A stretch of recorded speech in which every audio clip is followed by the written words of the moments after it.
and then I'm going to press start all, and we will see what happens. Are we live on YouTube? Someone will have to tell me momentarily, because for the time being, I'm going to hop back over to here, and I'm going to start to get ready for what we're doing here on Twitch today. I want to rank every Series 4 and 5 card. I want to do it live. And, all right, Bit, you're amazing. We don't talk shit about you here. I'm live on YouTube. Hey, YouTube. All right, so I got to get that up on my phone so that, like, I also can see what's happening. Oh, shit. Yeah, look at that.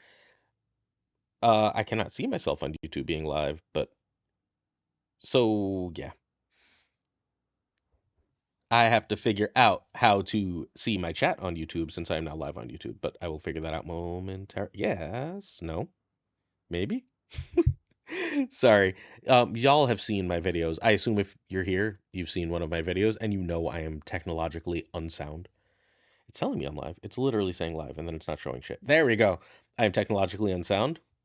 So I'm going to be chatting with both. All right. Cool. How's everybody doing? Y'all ready? I've got it. I've got both chats. I've got a weird little chat box. I'm feeling good about myself. Like, I'm not breaking anything new here. We've got the thing I'm going to work on. All right. Let's sit up. Let's get myself ready. This is my pre-video routine. Do a little stretch. Try and burp so people don't yell at me that they're hearing me digest during videos. And then I go, because I'm going to hope. I haven't actually asked my editor if he can make this YouTube video, but I'm going to hope for the best. So, and then I go, hello, everyone, and welcome to Snap Take. This is Glazer of Snap Judgments, the official podcast of Marvel Snap Zone. And today we're doing something special. Not only is this a live stream, and thank you so much to all of you who've joined this live stream, but in addition to that live stream, we are going to rank every Series 4 and 5 card in Marvel Snap. Now, some of these are going to be very, very controversial. No, this is not YouTube. Oh shit, Derek's here. Wow, fancy. This is not going to be sorry, some of these are going to be extraordinarily controversial. That's cool. I'm going to tell you a secret. The reason that we didn't have a podcast proper this week is we've got Glenn for episode 100. Yeah, Glenn Jones. So the most controversial of these picks, I'm going to ask Glenn about. I'm going to be like, hey, I'm just going to say Agent Venom is an S tier card. Glenn, you got the stats. Is Agent Venom an S tier card? Is Agent Venom not an S tier card? All that kind of stuff. So that is what we are doing with this. That's why we're doing this way, as a way to sort of like do something extra cool for episode 100 and try and do different things. And like, hey, friends, dear friends, I am terrified right now. This is about as scared as I will ever be talking to you all. But let's rock. We're going to have a good time today.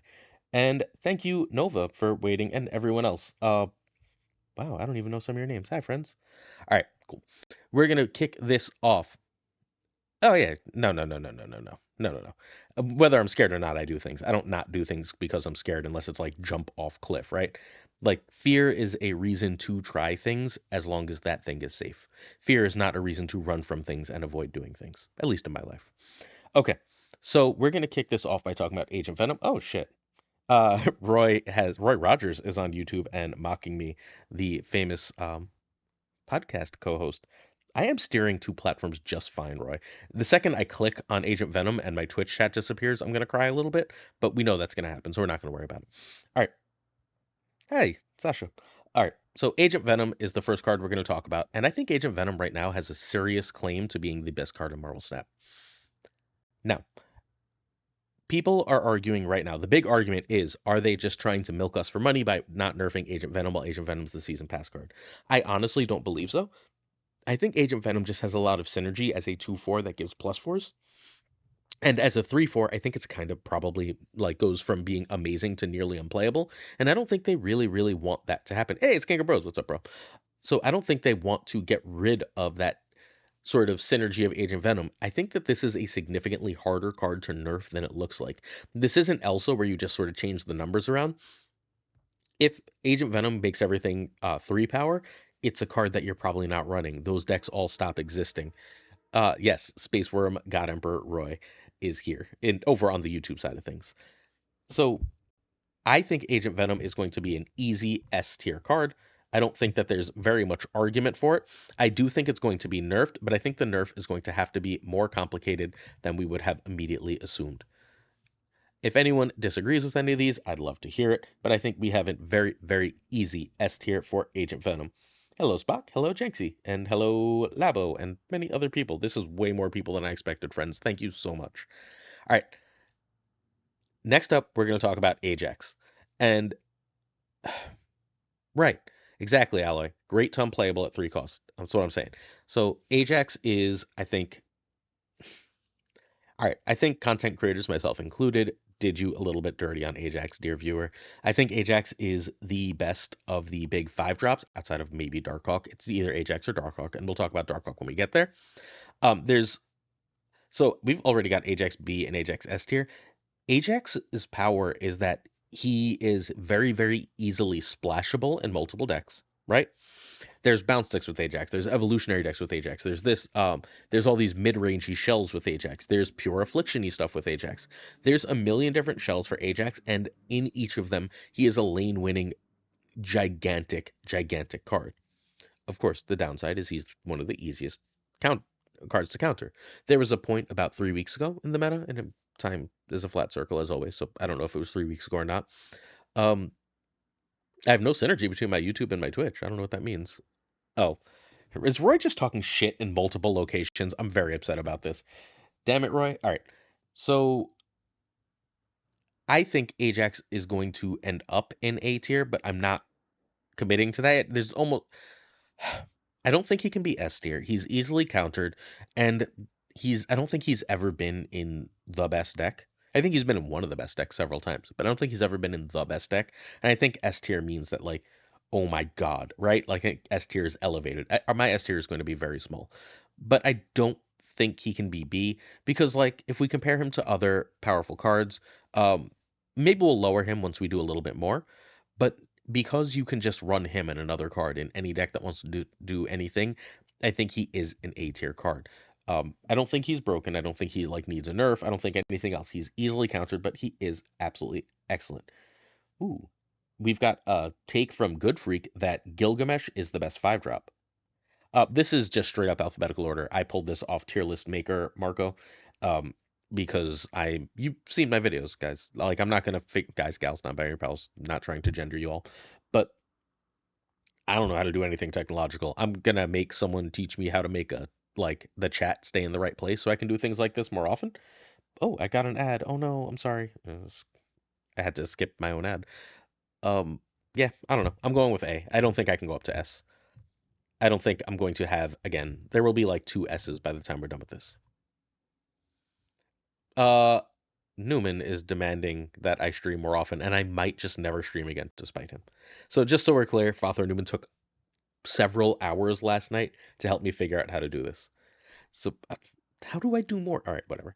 So yeah, I'm trying not to go on to too many asides. I've got like another aside every 2 seconds, but I won't.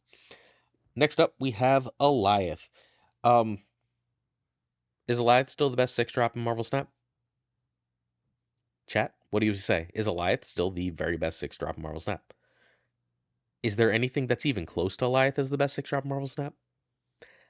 What other 6 drop can you play comfortably against a deck like Bounce or a deck like Move and feel like you're doing well?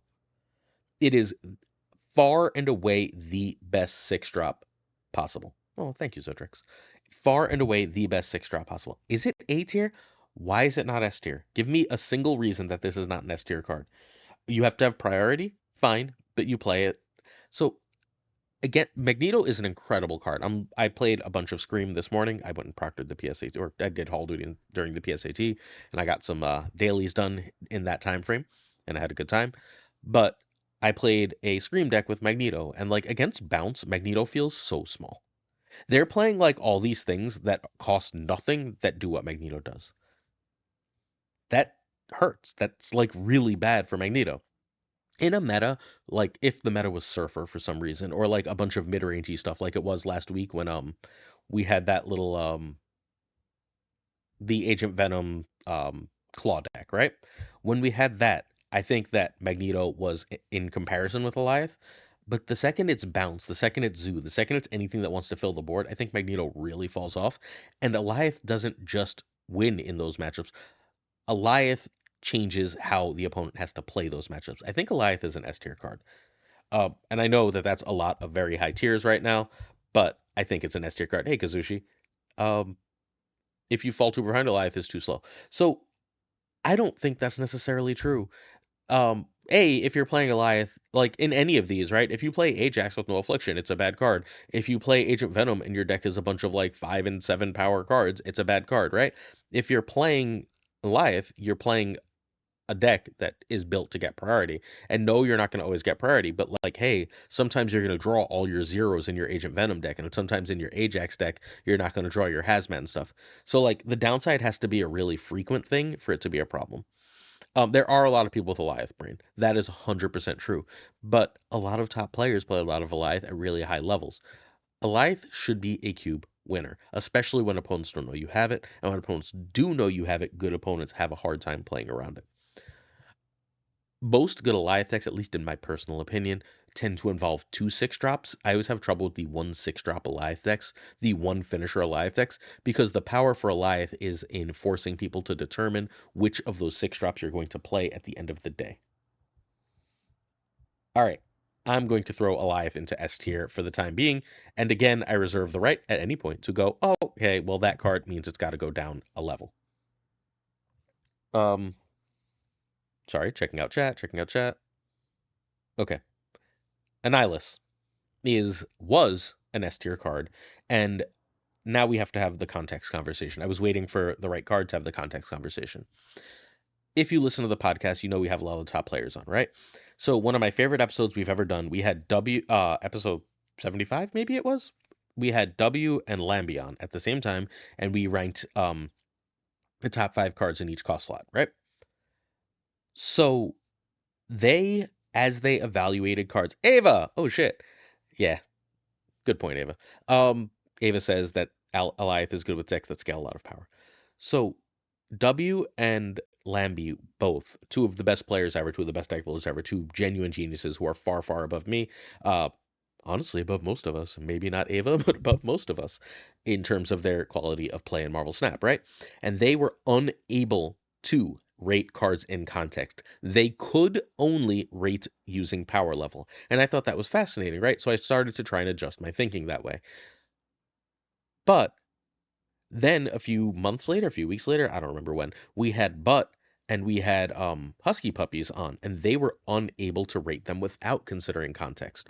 They couldn't look at pure power level. They were only looking at context. And I think it's fascinating that top level players in the game can look at something as simple as ranking cards and be unable to agree on fundamental criterion on them. And I think that's part of what makes Marvel Snap so fascinating and so dynamic. It's that, like, Alioth, in terms of sheer power level, is an S, while Agent Venom, in terms of sheer power level, might be a B. But in the current context of the game, I think Annihilus has to be a B, right? If anything, B is too high, not too low, but B is our solid good card, and that's where Annihilus is going to go. I keep looking for good Annihilus decks. I've been convinced forever that there's a good Annihilus deck that we're just not finding, right? But we're just not finding it. I don't know what to do with that information, right? Like, if we can't find it, I know I'm saying right a lot. Sorry, I'm trying to kill verbal ticks while I do this. I think there is an Annihilus deck that's going to make it higher. So I don't, maybe it's the new Typhoid. Maybe the new Typhoid does the job. I haven't even seen anyone try that. But wouldn't Annihilus just be better with old Typhoid, though? I don't know. I don't know. Yeah, right? Maybe C right now. So Bounce is really good against Annihilus. I'm remain confused why we can't make Bounce Annihilus work. I know we don't make it work. I know, look, I know Geo tries all the time, but I don't know why we're not messing with it. All right, next up we have Anti-Venom. Anti-Venom is not out yet. And for anyone unaware, it's a 4/6 that makes the top card of your deck have 0 cost and 0 power. So you draw it the next turn after you play Anti-Venom, and it becomes a 0/0. So someone asked me what makes this better than Iron Lad. Oh, 4/7, you're right. It's a 4/7 now. Thank you, Bit. I don't know what makes this better than Iron Lad. But Iron Lad's a B tier card. So this is probably a B tier card too. That's really all I've got. I was really excited for this card, and then like literally some commenter was like, "So tell me why this is better than Iron Lad," and I couldn't. Right? Like it may be, it may not be, but like I don't have a good sense of why it would be or wouldn't be better than Iron Lad. So everyone said that like Howard the Duck came out the same month as Iron Lad. And we're like, these two will be married. And then like Jubilee is a card, right? It may have, yeah, it has higher cube equity, I guess. It's also got like, I think more hits where it just makes you sad. And it's got one more power. Luke Cage could be why it's better. Oh, it's Ika. Hi, Ika. Uh, Luke Cage could be why it's better. It's entirely possible. Dragono, shit. Prashaun. Um, okay. Shadow King, right? Like it's really good into Shadow King. I think I'm putting it in B tier. I'm also ridiculously unwilling to ever put a new card into S tier, um, because I wouldn't put Madam Web into S tier, and that pre-release looked like it was crazy. But for the time being, does Black Widow complicate this card? I mean, if they Black Widow you, right, like you're just not going to draw the card until the next turn. If they put a rock in your deck, that might not be the top card anymore. All of which makes it worse than Iron Lad in those instances. I don't know. I don't have any way to really put this above a B, and I don't think it's very likely to be a C card. I think this is going to be a good card. It's just unless someone comes up with something that I'm genuinely not seeing or hearing about, and I have a fair amount of ears into this community, right? Yeah, I don't expect this to be anything special. And now, a card I have no idea how to rate. It's Aranya. Aranya is one of my favorite cards in the game. I think Aranya is a blast. I'm trying to gold Aranya, my nice spotlight cache of Aranya. Um, Aranya goes in one deck, and like we're gonna argue that she goes in Shuri decks, but like Shuri decks don't need her. We're gonna argue that she goes in Destroy decks, but Agony came out, so like, does she really? I don't know. Like, do we really need Aranya right now? Move decks do. Does anything else really need her? No. Um, how do I consider, and this is always a big question for me when I'm like making videos and figuring things out, how do I consider the fact that Move is clearly one of the best decks in the game, and it seems like about 40 people on Earth are capable of playing it at a high level, and the other several thousand people on Earth who try to play it are absolutely terrible at it. Yeah, see, Ava's here, like Aranya's an SS tier, because Ava is broken with Move. How much credence do I give to ceiling versus floor, to the average player versus what I'm looking at? I don't know the answer to that. I think I'm gonna settle into A because Move is just so good and she's so powerful in it. It's hard for me to imagine a Move deck that doesn't at least want her, right? Um, yeah, I'm gonna go with A for the time being, and I'm way higher on cards than I thought I was gonna be when I started doing this. But like, I feel like she has to be an A. I don't want to hold her back because people aren't good enough to play her right now. And I think that's an unfair way to look at the card. So we're going to avoid these as counting these as individual cards. Arishem is ready for everyone to yell at me. Arishem's going into B tier, like almost immediately. It is the bottom of the very good decks. It is a very good deck, but I would hesitate to call it great right now. I don't think it's a play rate problem. I think it's they found the right balance. I think Arishem as a B tier card is exactly where we want this. YouTubers, feel free to chat. I will reply to you. It's just no one's said anything in a while. But I think Arishem's a B tier card. I think Arishem was S tier and then it was A tier. And I think now it is B tier. In particular, holding it back is that the rise of these Darkhawk decks, thanks to Jet, has really, really pushed the idea that has really pushed Arishem down, right? Like if I can just casually have a Cassandra Nova against you, we know how bad that is for Arishem. If I casually have rocks, then we know that that brings it down. Hey, Lavin. CML is Lavin. I just, if those went away, I think it's easy for this to climb up to A tier, but I think Arishem for the time being is a B tier card. All right, Baron Zemo. And now we have the Aranya problem, except we are at even fewer people. You know how I know Baron Zemo is going to be a lower tier card?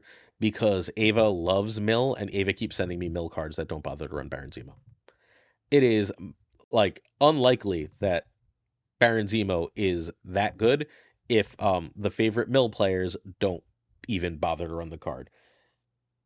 So is C tier too low? Is C tier too high? I'm leaning C, but I'm not 100% sold as I lost the chat. Sorry about that. So yeah, I think it's got to be a C, right?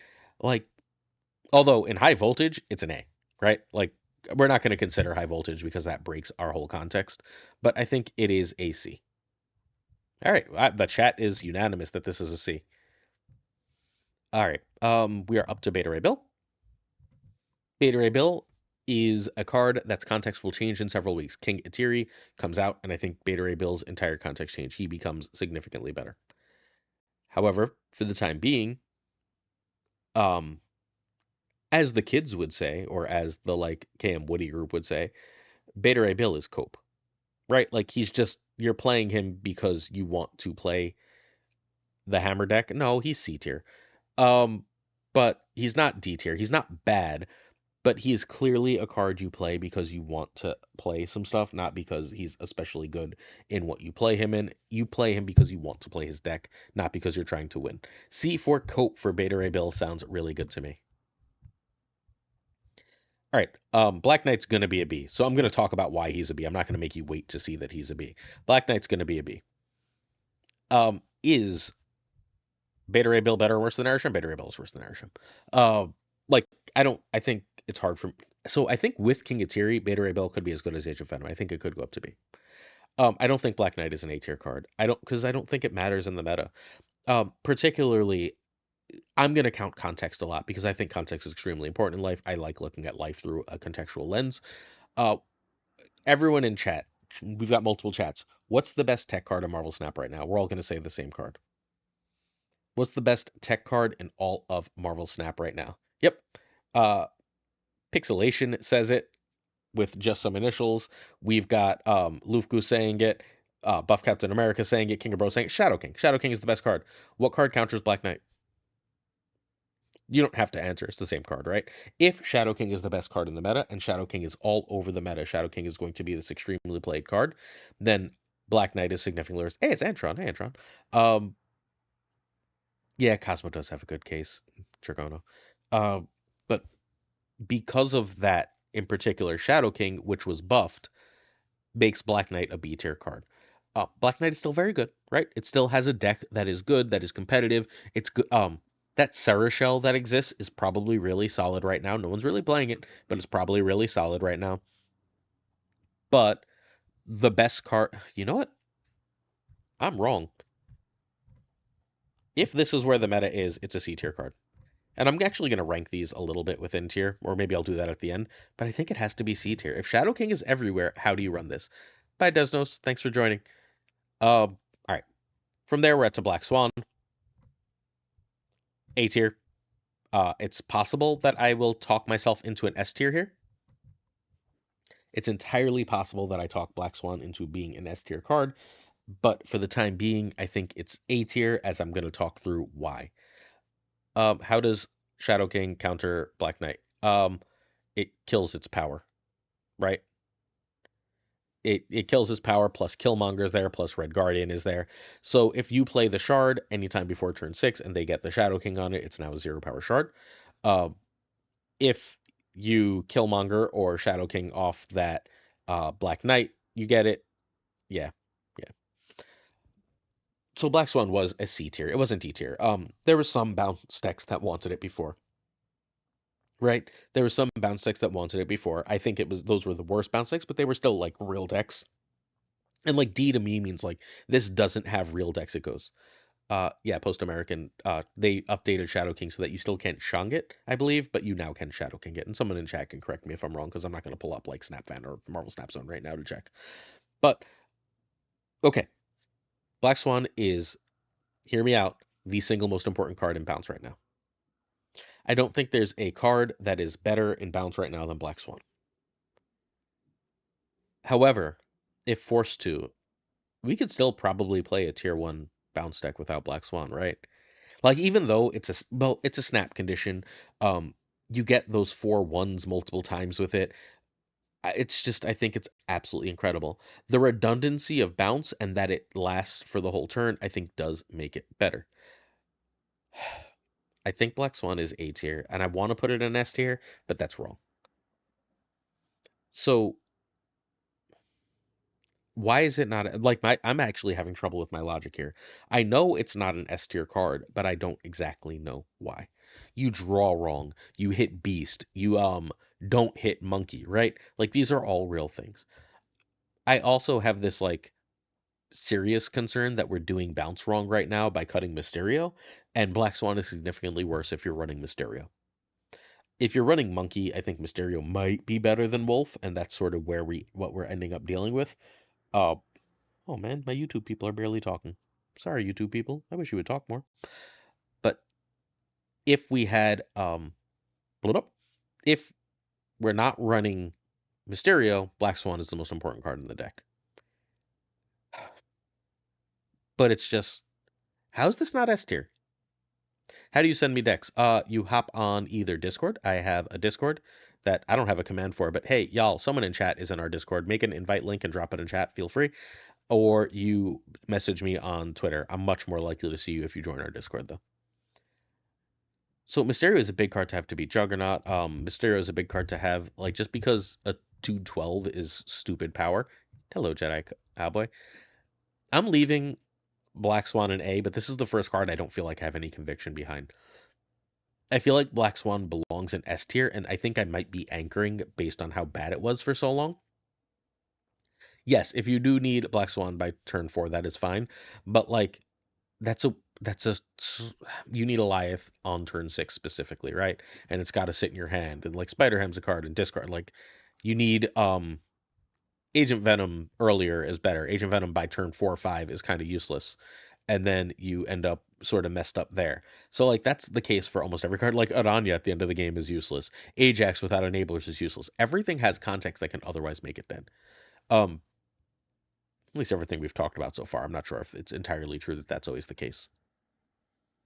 If it was a 3/5, it would be D tier. I don't think that the activate version is worth playing as a D tier. I think the on reveal version as a 3/5 was a C tier card. For the time being, Black Swan is going to live in A tier, and I'm gonna have to see. At the end, maybe I'll rank things within their tiers. I don't know. We'll see how much time we have. Eventually, my wife's gonna come home. Tomorrow is our dating anniversary, and I don't really believe in dating anniversaries. I think it's silly once we've been married for over 10 years, but she does, and I love her, so we're gonna celebrate it tonight by going out to a nice fancy dinner. All right, Blink. Um, Blink's gonna end up, I believe, in the B tier.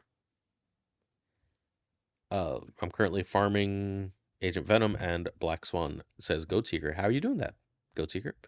But you're playing to farm them. Okay. Yeah, no, this is going to take quite a while. So I think Blink is going to end up a B tier. Blink is really a good card. Blink is also a really slept on card. Basically, Blink with the leech thing at 4 was completely broken, and I'm very happy they got rid of it. But for the time being, oh, Lavin only really celebrates the day anniversary. No, I like that we got married. Um, More than that we dated, I guess. Although one wouldn't happen without the other. So I don't believe Splat Surfer. Oh, wait, Splat Surfer is working for you? I do not like Splat Surfer very much. I'm not gonna lie. I covered it just because I feel like I have to cover the meta. I think maybe the meta is better for it than it was before, but I did not think Splat Surfer was a very good card.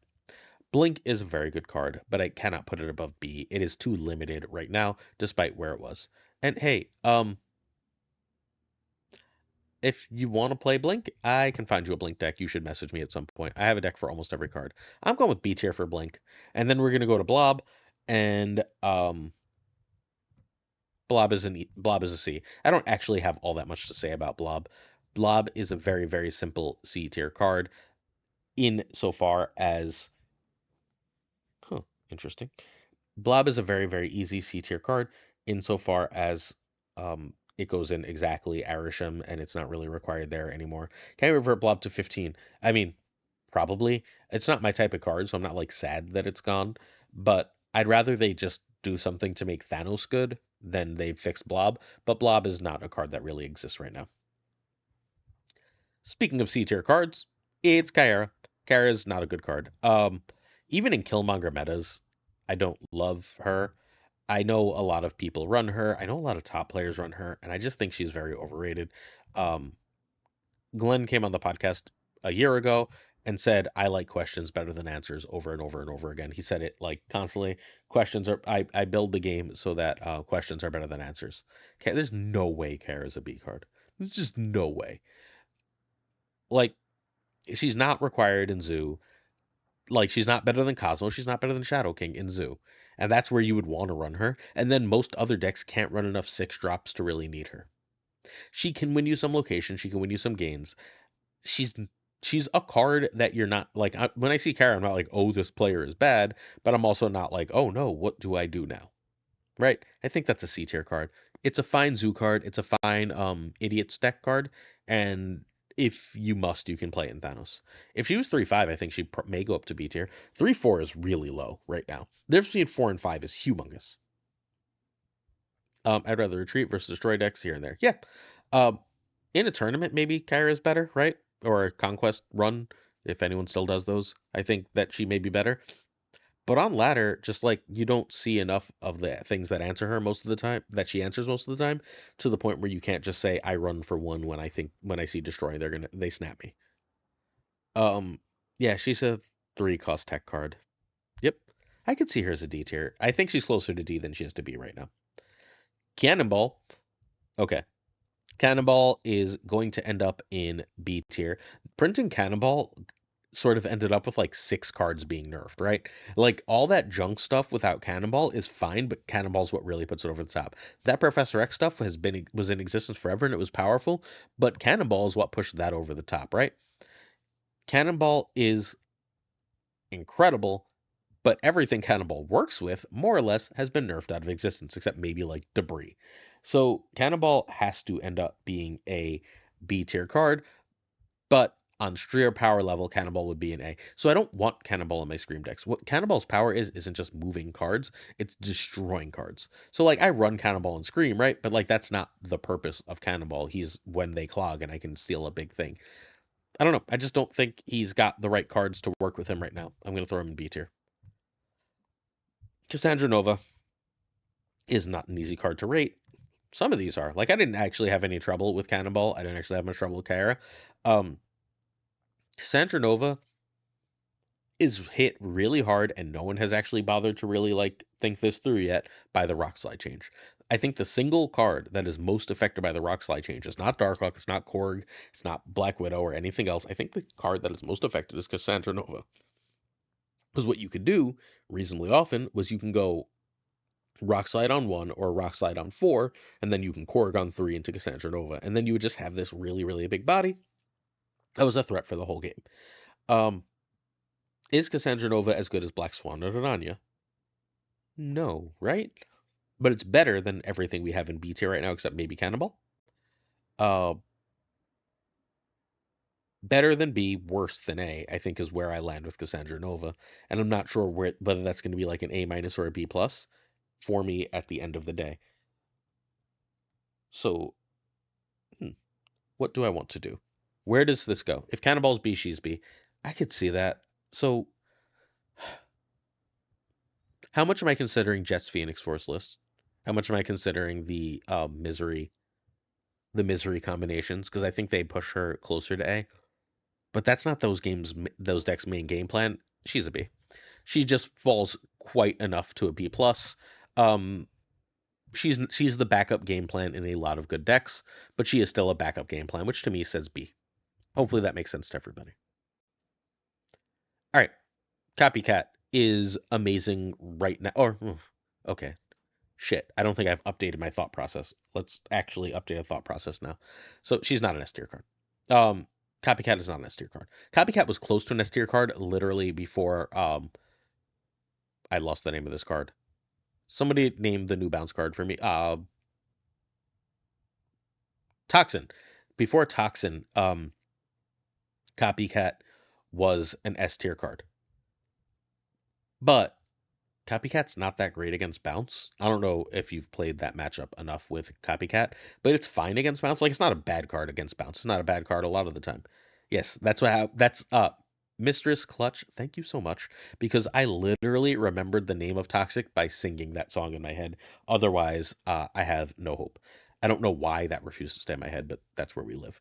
So, Copycat is fine against bounce, and bounce is the meta deck you're answering right now. Against the previous meta, and the previous meta, just for the record, so everyone's perfectly clear on this, is the Agent Venom Claw deck. That was the previous meta. That was the best deck in the game, as far as like for the vast majority of people prior to this week.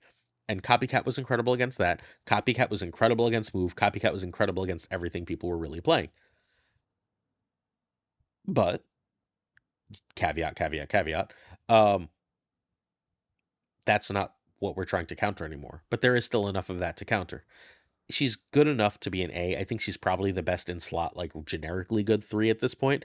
But I can't place her in S. I just don't think she's a little too generic and a little too replaceable. If the other really good 3s were a little worse, or she were a little better, I would have her in S. But I think for the time being, she's going into A. Bounce isn't better than the. Okay, Ika, that's an important note. So bounce may or may not be. I actually conversation I heard, and I'll explain this conversation. I was semi a part of it, but not really. In Woody's chat the other day, I had like an hour free, and I hopped in Woody's chat, and Woody's chat has a lot of top players in it. And the conversation became fundamentally bounce would be the best deck. Bounce is the most powerful deck, but the existence of bounce at that power level means that everyone has to run tech. Should the game be in such a place that you have to always keep bounce in mind and answer it, or should it be in such a place where like um how do I phrase this? Should you always have to counterbounce, or should it be weak enough so that you can beat it on a regular basis otherwise? As of right now, I think you have to like actually counterbounce right now. Um, and you can't play decks that aren't countering bounce, right? And because, hey Nick, because you have to counter bounce all the time in that way, a lot of the cards that counter bounce are 3 drops in that general 3/5 spot. You've got your Cosmos, you've got your ghosts, you've got your killmongers, you've got all that stuff, and that doesn't really leave you enough space or time to um properly play copycat a lot of the time, which I think knocks her down to A tier, which is still like not a bad tier. Also, hey Frank Puddle. All right, Corvus Glaive. Um, yeah, just chill in C. Corvus Glaive is fine in discard, but you can play discard without it. Corvus Glaive is fine in Hella, but you can play Hella without it. Corvus Glaive is actually a D tier card right now. Sorry, I had it in B, and then I realized I don't care about this card. I run it because it's the only thing left in the game that discards 2, I believe, outside of obviously MODOK, and so I need it in some discard decks sometimes as a backup plan. But like, I really wish it was just Gambit. I'd much rather play Gambit 90% of the time. I'd rather play Moon Knight 90% of the time. This Hella doesn't exist, and Hella decks don't really give a shit about this card anymore. They don't bother running it. Where am I playing Corvus that I actually give a shit about this? I've dropped off. Wait, what dropped off? My volume or like just me as a person? I'm fine with me as a person as long as I actually still have proper volume. Yeah, I think that Corvus Glaive has to be a D tier card. If you disagree, please do feel free to let me know. Oh, okay, okay, okay. You can see Corvus on the screen though, right? Yeah. All right, good. It's fine. I just needed to make sure I'm not messing anything up. I'm again not very technologically sound, and so I'd like to double check things. Uh, Cull Obsidian is a card that exists in Marvel Snap. Uh, I don't know if Roy is still here. Roy, you still here? Roy's take is one I've come around to. Thanks, Newman. Roy's take is one I've come around to on this card that it's extremely boring and extremely replaceable. I don't know. This is a card that is really good in Idiots decks. Idiots decks might exist with Typhoid Mary. They might not. There's some decent stats on that early. Uh, I'm gonna end up with Cull Obsidian in C tier because I think it's fairly clearly a worse card than Annihilus and ignoring Age of Femme, Annihilus, Blink, Cannonball, and Cassandra Nova. And it's probably not necessarily better than Black Knight or Blob in its right homes, right? Which means I think that Cull Obsidian ends up in C tier, and I'm comfortable with that for that extraordinarily boring card. That, honest to God, I think wish they never printed. It just doesn't matter. All right, Dakin is in D tier. Luckily, Paramanilow has not joined, so I'm not going to get yelled at about this. Dakin doesn't go in any decks. It's not a card that exists. Like, it is fun. Like, it's significantly worse than Corvus. If I had bothered to have an F tier here, it might be an F tier. Look, I'm sorry. It doesn't exist. It's not a real card. Dakin does deserve better. Make him a 3/5. Yes, yes, Dakin needs to be a 3/5. Dakin as a 3/4 is a joke. I have to do work for a 3/8 for him, and then we're gonna get to cards that are like easily 3/5. So no one tell Perry that I shit on his favorite card, and we'll be fine. Yeah, I agree, Levin. Zakin is not good. It's just not a good card. I don't know what to tell you. Um, don't at me. Darkhawk's going into S tier. So the power of Darkhawk is not the power of Darkhawk. The power of Darkhawk is everyone consistently underrates, and Second Dinner is finally like actually like saying it outright. The power of the Darkhawk decks is that if you draw a rock and I draw a real card, I feel like I win most of the time. If you draw two rocks and I draw two real cards, I feel like I've won the game. Sometimes you'll get lucky and draw your way out of that. Sometimes you'll hit extremely high rolls or you'll get a location that takes advantage of it. But I think generally speaking, the power of rocks and then having a top end like Darkhawk and a rocks deck is absolutely insane. Um, wait, whose favorite card is Pixie Lufku?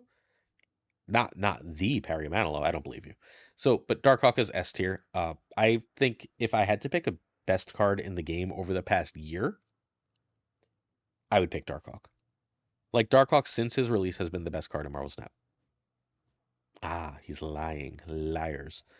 So, what do I have to say about being wrong about what Widow? White Widow? Says Nick. Can we wait till we get to that card, my friend? Because it is on this list. I don't know if you know this, but White Widow is a Series 5 card. So we can talk about some White Widow later. However, I think Darkhawk is an easy S tier card. Um, it's better than Ajax because Ajax, the best results for Ajax also hit you. It's better than Ronin because Ronin potentially gives your opponent a bunch of upside. It's better than every other 5-drop in the game, I think, more or less. It's incredible. All right. Next up, we have Elsa. Is it fair to put all Series 4 and 5 in the same tier list? I don't know. This is what I'm going to do. I have no idea if it's fair. Uh, I think, hopefully, dear friends, the point of this isn't necessarily the tier, it's the discussion that leads to the tier. So if I'm doing my job right, then the discussion of what makes the card good and bad is more valuable than where it ultimately lands. So at least that's what I'm hoping. Do me a favor if anyone is also in YouTube. If anyone replies on YouTube, let me know so I can stop staring at my phone and seeing if anyone's talked on YouTube because no one has in forever. Okay. Elsa Bloodstone, I think, is going to end up in C tier. Um, the only person playing Elsa is Dragono. Yeah. Oh, people are talking there? What the fuck? I'm not getting the responses. Yeah, I know I have more viewers on YouTube, but I'm not getting any. I can't see the chat. I don't know what's happening. Well, I was gonna break something. I've got to refresh the chat. Oh, well, I don't know how to do that anymore, and now I'm confused. This might not be a YouTube video, my loves. Sorry. This, like, I might just put this up and be like, this is the YouTube video, deal with it. Because otherwise, yeah, there's just too much editing, and I don't want to make anybody edit this. Unfortunate technology moment. Hello, Dwight Kid. I will close this and reopen it every so often. Ooh, we're having the ADHD conversation. And, Flash isn't even here. Okay. So, yeah, Glazer and Tech. No, Super Tech God left already, Lufku. All right. Elsa is a C tier card because we're all shit at this game. That's my take. Yeah, we're going to come back since I'm back with a hot take.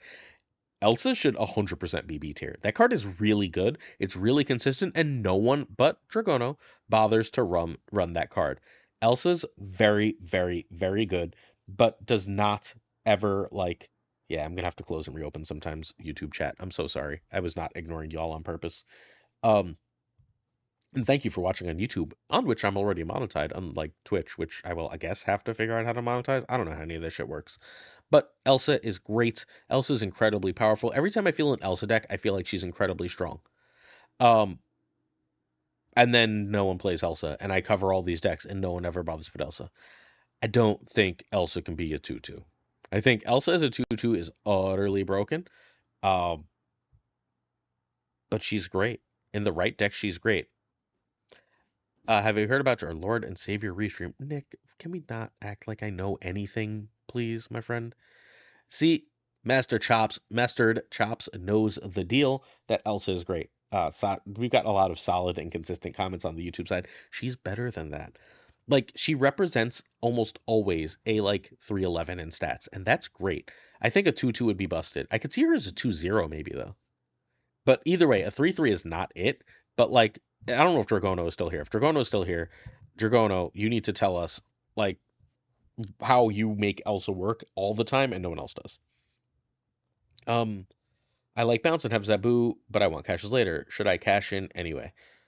If you want to play bounce, you have to have, I think, you have to have the option of playing Toxin. So yes, go get it. All right, Antron's about to cook, so expect an Antron deck in upcoming video using Elsa Bloodstone. Yeah, it just doesn't load update on YouTube, and I'm not 100% sure why. I'm so sorry, YouTube. I promise you, my next stream, I will harass many more pro streamers instead of just relying on Newman. Not that Newman did anything wrong. Newman is unbelievably amazing. Please, please, please follow FaThorNewman. He's such a lovely freaking human being. But I'm gonna figure out how to like keep chat docked in places where I can do things and chat and stuff. This is not your fault. We talked until freaking midnight when both of us were falling asleep. You were unbelievable, Newman. But I'm going to like figure out how to do the like I can dock chats thing. Um, and make sure everything is great. So FaThorNewman on Twitch, on YouTube, make sure you follow. Like, genuinely kind of speak highly enough of him. Oh, I am getting sort of updates. Okay. Galactus, D. I don't know. Does anyone want to yell at me about Galactus being D? I don't think there's really much argument. It's a card you play for the memes. Right? Like, you don't play Galactus to win. You don't play Galactus because it's good. Yeah, you can hit infinite with it. But, like, it's just not very good. Like you can hit him. There's not a card on this list thus far that I don't think you can hit infinite with. Where's Intero when you need him? Hopefully far away. I don't know what to tell you. I actually love Intero, but whatever. Neither here nor there. I don't think Galactus is good. Is it playable? Like Dawkins every bit as playable as Galactus. Like you play it when you want to meme, not when you want to win. Like, am I crazy here? When do you want to play when do you play Galactus because you're trying to play something that's going to really succeed? You're playing Galactus deck because you want to go kneel and then giggle a lot. Oh, it is slowly updating. All right, let's go. All right, next up we got Ghost Spider. Yes, Galactus would be the top of the D tier right now, but I don't think Galactus is as good as Black Knight. I don't think it's as good as Beta Ray Bill. I don't think it's as good as Blob. I don't think it's as good as Zemo. It might be as good as Kyra. I don't think it's as good as Cullen. I don't think it's as good as Elsa. Okay. As I try and figure out how to refresh on YouTube. Ghost Spider is an A tier card. If Aranya is an A tier card, then Ghost Spider is an A tier card. Those are at the easy two best bounce enablers. Oh, oh, oh. I'm getting Ika telling me Ghost Spider is an S tier card. Like I haven't featured 700 Ika decks over the past few months, and not one of them has had Ghost Spider. If it was an S tier, it would have probably made one of those. Ghost Spider, I think, is an easy A tier. Ghost Spider is one of the best Series 4 in the game. It cannot be A tier because it is just so. Sorry, it cannot be S tier because S tier has to be like a cut above, and I don't think it's a cut above Aranya. I think it's on the same tier as Aranya. If you forced me to pick, I think Ghost Spider is better than Aranya, but I don't think it's by a lot. We're not at Ed. So Sage is S tier. Ooh, all right. I'm not even gonna touch that. Gilgamesh is another easy one. I think Gilgamesh is a B. I don't have anything very much. Gilgamesh is very, very good in one deck, and versions of that deck that do not run him are often very, very good. Therefore, Gilgamesh is a nice, simple B here. I have no beef with Gilgamesh as a B card. Ika's Goda can make any of these cards S tier. As long as it's not an Arishem meta, that's probably true. So, yeah, I don't know. Gilgamesh is... So, I'm going to say something mean. I think Gilgamesh is one of the most boring cards that's ever been a Season Pass card. Ooh, Nick the Greek Geek knows the name of my sex tape. Can you keep that under wraps? He's doing a Brooklyn Nine-Nine bit. But I want Gilgamesh to be fun and interesting. And, like, I used to think Zoo was cool. And Gilgamesh made Zoo so freaking boring. It's just like, play card, play buff. Gilgamesh! And it's like, fuck, that's so boring. Sorry about the curse. But it's so boring. And I just... I'm not for it. Oh, shit. Hey, YouTube and Twitch chat. I think we have to give away a season pass in this video, by the way. Since you're joining my first live stream, we're going to give away a season pass on the live stream side and on the Twitch side. Someone in chat who's here for a long time, we're going to do that right at the end of the tier list. So make sure you yell at me at the end of this, like as a way to sort of reward people for hanging out. Uh, yeah, Gilga is so. All right, what season pass cards have kind of sucked? Black Swan doesn't count because like they just didn't have activate in the game yet.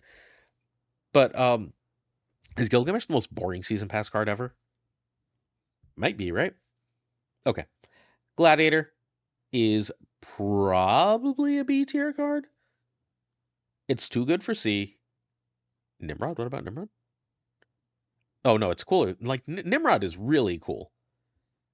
Nimrod is like all right, Nimrod, what Nimrod does, like the decks that Nimrod makes you build are wild and like they're like roller coasters. I think Nimrod is very fun. I don't think Nimrod's very good, but and I don't think I want Nimrod to be very good, but I think Nimrod is very fun. Some people like boring. They play green and magic. That's fair, Murray. Um I 100% agree that it makes Zoo playable and competitive. I'm not saying it's bad. It's a good card. But I think like all right, with a straight face, can we say Gilgamesh is a better card than Cannonball? Probably not, right? Is it as good as Cannonball? Probably. That means it's a B tier card, I think. Um, so all right, Gladiator's gonna up in B tier. I don't have a lot to add. They're bad Gladiator metas. They're like metas where you just can't run Gladiator, but we haven't been in one in a while. Gladiator is actually really, really solid into bounce. It's really, really solid into the Agent Venom bullshit that's all over the place. I think Gladiator is, I mean, Gladiator's probably not a A tier card, but it's got to be a B tier card. My logic is that Gladiator has to be a B tier card. It's just too much stats to be any lower than B tier. If you think I'm wrong, that's totally fine. But yeah, you know what? This noise. Everybody ready? Let's rank each tier as we go. So Darkhawk over Agent Venom over Alioth is how we're gonna do A tier. Sorry, S tier. Maybe if it lets me do things. And then we're gonna rank these tiers, and I'm gonna make this extra challenging in the middle of doing this because uh you're right, I am having a good time. Miles doesn't count. Miles wasn't like the game wasn't released. Hey Toxins. Um all right. So let's keep going. For S tier, we're gonna throw Aranya and Ghost Spider at the bottom. Then we're gonna go Black Swan, Ajax into Copycat. I'm not still not convinced Swan's not gonna end up in S tier. B tier, we're gonna go with, and this will help our conversation. We're gonna go with Gilgamesh and Cannonball as sort of tied. I'm gonna put Cannonball ahead. Annihilus, Agent Venom's gonna be at the bottom because he doesn't exist yet. Arishem, Cassandra Nova, Blink, Gladiator, Antivenom. This is loosely ranked within the tier. I don't really care if it's perfect. Black Knight, Blob, Beta Ray Bill, Cull, Zemo, Kara. Elsa should probably be up around here. And then Doc and Galactus Corvus. That's my ranking. I'm not going to explain that into any great detail, but y'all okay with this ranking? Does anyone have anything within these rankings that they'd like to yell at on either side of this stream? And I will happily update that for you. Whew. Doug Pie's here? Wait, I got rated? I didn't even know that was a thing. I didn't know I can get rated. Cull is better than Blob. Are we really fighting about Cull and Blob? I'm not fighting about those boring ass cards. Hey, Freak Mojo. We are tiering a whole bunch of shit as I struggle technologically. So exactly what we thought would happen here. Hopefully, I'm reasonably entertaining as I'm doing this. I'm being as honest and straightforward as I can. I still have like a waiting stream happening. I don't know what's happening anymore. All right. I lost the YouTube chat again. I'm gonna filibuster for a while I try and figure out what I did with the YouTube chat as we figure this out. Cool. Doug Pie, thank you so much for the raid. Someone give Doug Pie a shout out. Wait, I don't have mods because I don't know how to do anything yet. But I didn't call the tech god. I it's your I thought of messaging you, Ken. It's your fucking birthday. I am not messaging you on your birthday to help me with shit. Like that's so unbelievably ridiculously rude. There's zero chance of that. I completely lost the YouTube entirely. It was his birthday like 2 days ago, right? Am I making that up, Ken? I'm not messaging you to be like, can you be my tech support on your birthday weekend? No, I'm so grateful you're here. You know I love you, but I'm also like, I'm not that selfish, man. Like I can't do that to you. Okay. Uh, really? Uh, oh, I don't know how to do that. I'm making myself a mod. Wait, hang on. Did it work? Oh, nope. I typed Dragono's name wrong. Dragono, you almost became my first mod for telling me how that works, except that your weird letters in your name didn't work properly for me. Okay, we're gonna go back to what the fuck we're actually doing here today, even though I'm still not back in the YouTube chat because life is hard, I guess. If I press live and then I press that, I can be on my YouTube live. Hey, I'm back in the YouTube live chat. Hey, Benjamin, and Michael.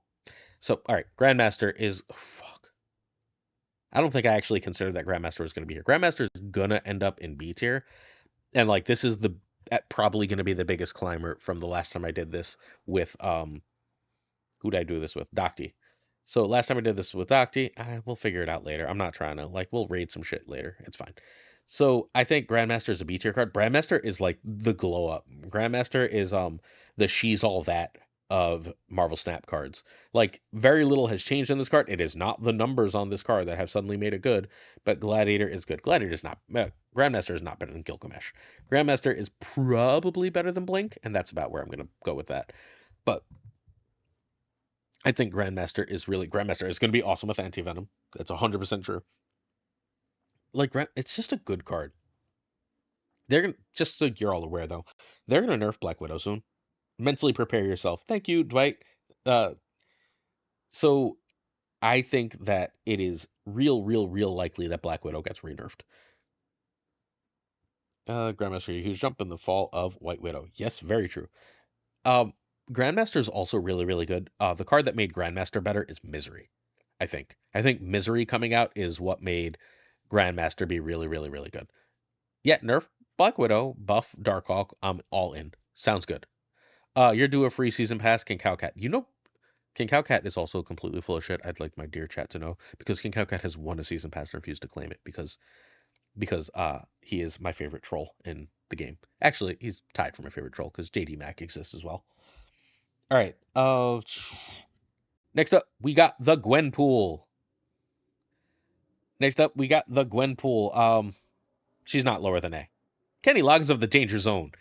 We are not putting Gwenpool lower than A. D for Gwenpool? No. Gwenpool is incredible. She goes in a ridiculous amount of decks. She changes the way Marvel Snap is played. And Gwenpool is, unlike Gilgamesh and all other cards, and this isn't going to be part of the ranking, super fun. Gwenpool is like trying to figure out where the power lands, what you're going to do with it. Sometimes it works well and your opponent doesn't know. Sometimes it works like shit and they stay and you're like, it's a blast of a card. It's going to be an A card and it is, I think, the lowest A. That's fine, but it's an A tier card. All right. Gwenpool isn't just a card with great numbers. Because it hits a variety of cards, good freak on YouTube. So it's not that she's just a card with good numbers, it's that those good numbers fall in interesting ways, and there's ways to amplify those good numbers that makes her interesting, I think. Ooh. Horror Story on YouTube says Gwenpool is a S tier card, one of the best cards in the game, and I'm going to tell you a secret. I don't think we're going to talk about an S tier Series 4 card. I don't think, sorry, not an S tier Series 4 card, an S tier 4 cost card. I don't think right now, the way the game is built, outside of, I guess, Shang-Chi, 4 cost cards can be S tier. All right. Havoc is fun and goes in almost no decks. And I want to put Havoc in B, but that would just be lying. Havoc is a C tier card, and I wish he was better, and I'm putting him above Cull. He doesn't belong above Cull. I can't do that. I'm trying to be objective. But, like, Havoc is going to be right around here. Right around here. I don't know if it's above or below Zemo. I don't really care if it's above or below Zemo, but it's a C tier card. It is S tier high voltage. It is super fun. I love a million Havoc variants, like the Meltdown Havoc, the I don't remember who made it. Maybe it was Max Greeky. The sort of like X Factor. Hey, Calibrix, the X Factor variant one. It's super fun to play. It requires really interesting deck building puzzles, but like it's not that good.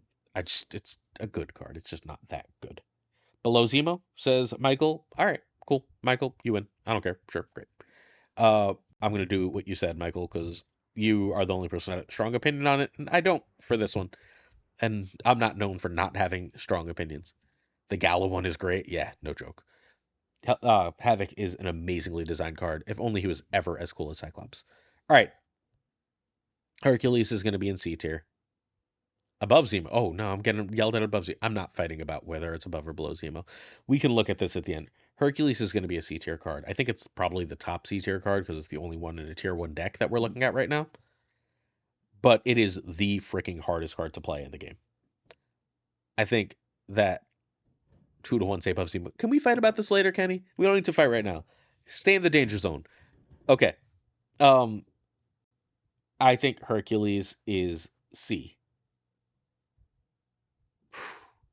It hurts to puts Hercules in C, but I don't know how much move y'all have played. Hercules so hard to use. Hercules requires you to like start planning exact positioning on turn 1 so that you don't accidentally end up with things in ways that don't work. Elsa's not hard to use. Elsa's just underused. Hercules is so hard to play. So the Sizer deck, right? The one from yesterday's video, the number 1 ranked deck. On Marvel Snap Zone, the version with Hercules has a 51% win rate, and the version with just Doctor Strange and Hercules and everything else the same has a 60+% win rate. But Hercules is better. But Hercules is not S if you're one of the people that know how to use him, because even Sizer gets frustrated and cuts him all the time, right? Like when it ends up cut time, Hercules gets cut and then has to come back. Like I think it's a C tier card. I'm gonna put it at the top of C tier, and I think I'm gonna end up lowering it because like there has to be an element of this that's ease of use.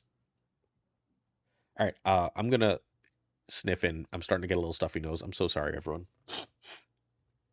Excuse me. Sorry about that. Good freak.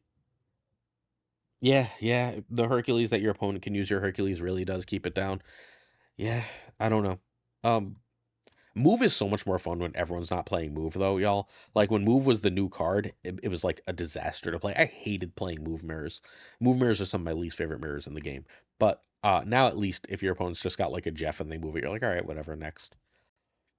High Evolutionary is going to be a B tier card. It is real. It is only really real, I think, now in Ajax decks. I don't think the other decks really exist, but it is still a good enough card in Ajax decks. What the fuck is Gladiator doing down that low? Is Gladiator worse than Blink? Gladiator's not worse than Blink. You try again. Gladiator's not worse than Grandmaster. Gladiator is worse than Cassandra Nova. There, that makes me feel better. Sorry, I didn't realize where that card was.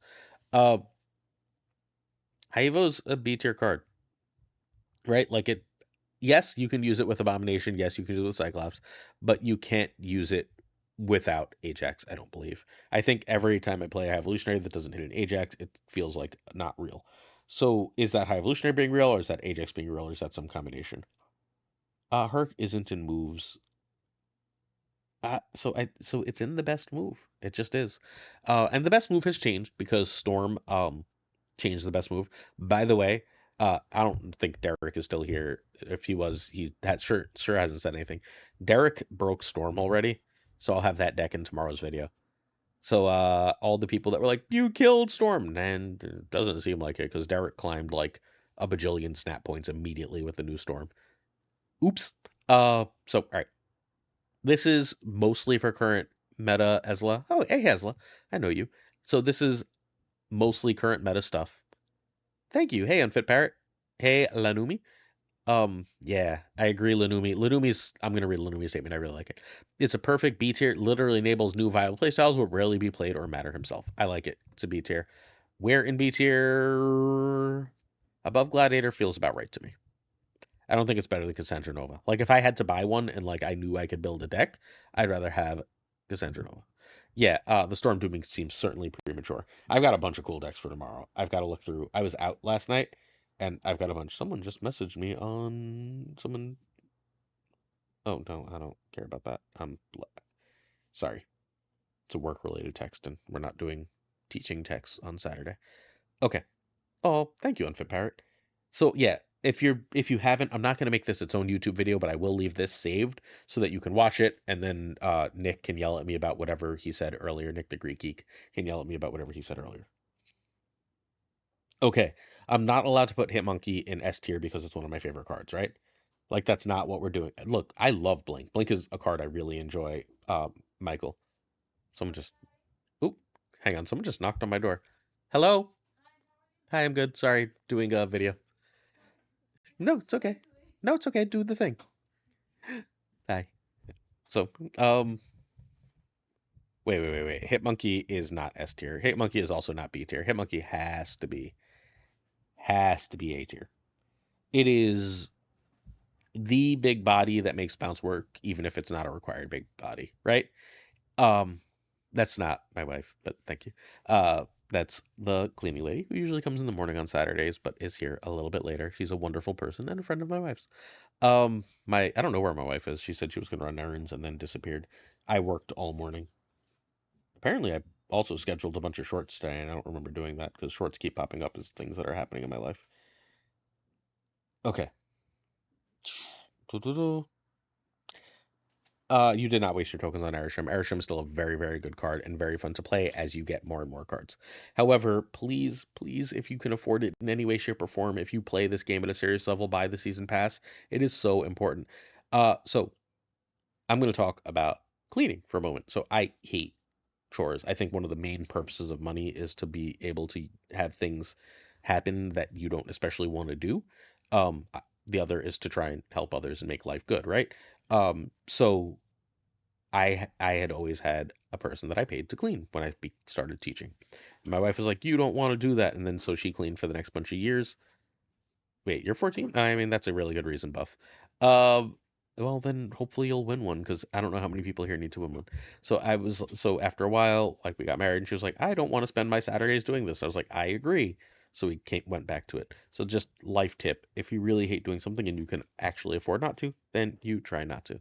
See, now I'm gonna try not to curse, Buff. All right. Okay.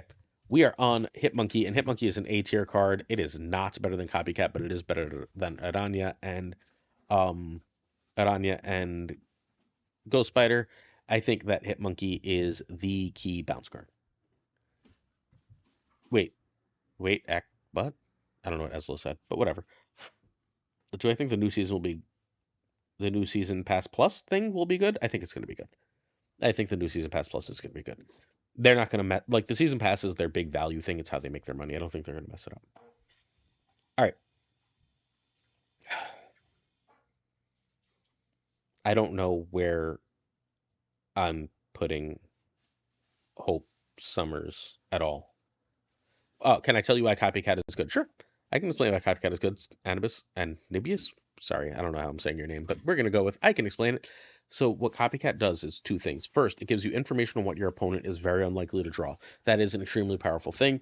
That's why it doesn't matter to just steal. Second, having a 3/5 that has your opponent will traditionally only be playing very good cards in their deck, at least once you get to a reasonable rank. If they're playing very good cards, getting very good cards with a really top-notch stat line is very powerful.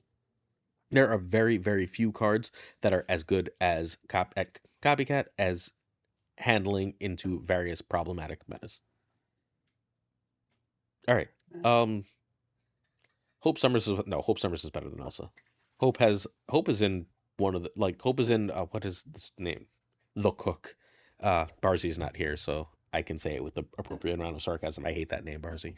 But Barzy, Hope is in the Cook, which means it's in one of the best decks in the game. Yes, I wish Copycat was stealing. It doesn't, but it's not required that it steals. Um, it just takes it out of Darkhawk decks, which I think is probably good. Any predictions for the series drop? I gotta do a whole video on the series drop at some point, but Dokken's gonna be series 3, right? Basically look at B tier and down, and any of that has a real chance. I expect almost nothing that it's A and B tiers. Is Hope Summers A tier? It has to be, right? It's not as good as Gwenpool. It's just not as good as Gwenpool. It's better than Cannibal though. Yeah, it's A tier. Okay, it's significantly better than Cannibal, but not significantly worse than Gwenpool, which is going to make it an A tier card. If that logic works, then great. Uh, Hope plus Kitty or Hope in Silver Surfer. Yeah, Hope is in Surfer. Hope's too low. Gwenpool's in Surfer. Hope's perfectly fine. Okay. Next up, we got Hulkling. Is Hope better than Arishem? Individually, no, but the decks it goes in is better than anything Arishem has. There's at least 3 decks that have Hope Summers that I would rather play right now today. A6GX There's at least 3 decks that I'd rather play right now with Hope Summers than I would any Arishem deck. Hulkling is worse than Galactus, but it's also worse than Corvus. Um, who is it that loves stupid Hulkling? Oh, Buddy. Buddy's not here. We're totally fine not worrying about Buddy. Uh, there's someone else who loves freaking Hulkling, and I'm forgetting who. But Buddy is just not good. Bohei. It's Bohei's the other one. It's better than Dakin. It's not better than anything else.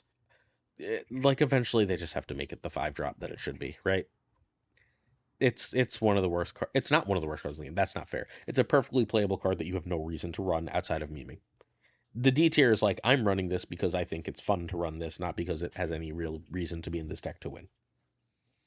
Hydra Bob. Oh, we'll get Hydra Bob's an A tier card. So if Copycat's an A tier card, Hydra Bob's an A tier card. Hydra Bob is the best generic one in Marvel Snap. Period. Bar none.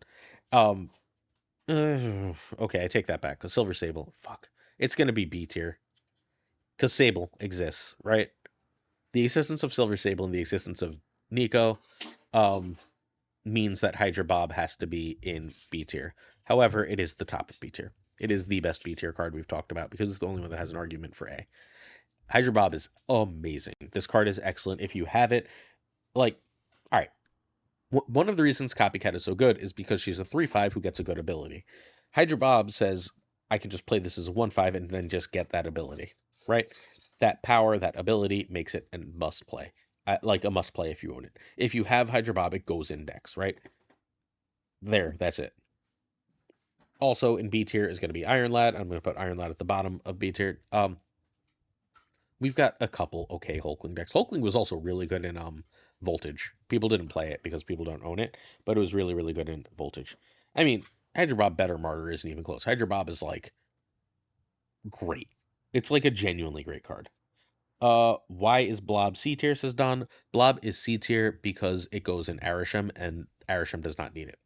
There's no deck where it's a required card. It is a powerful card, but its lowered power and its lower ability, especially in a Shadow King meta, make it really weak. We are grading within context, which I think is important to note, because there are some cards that would be significantly higher or lower where we're ignoring context.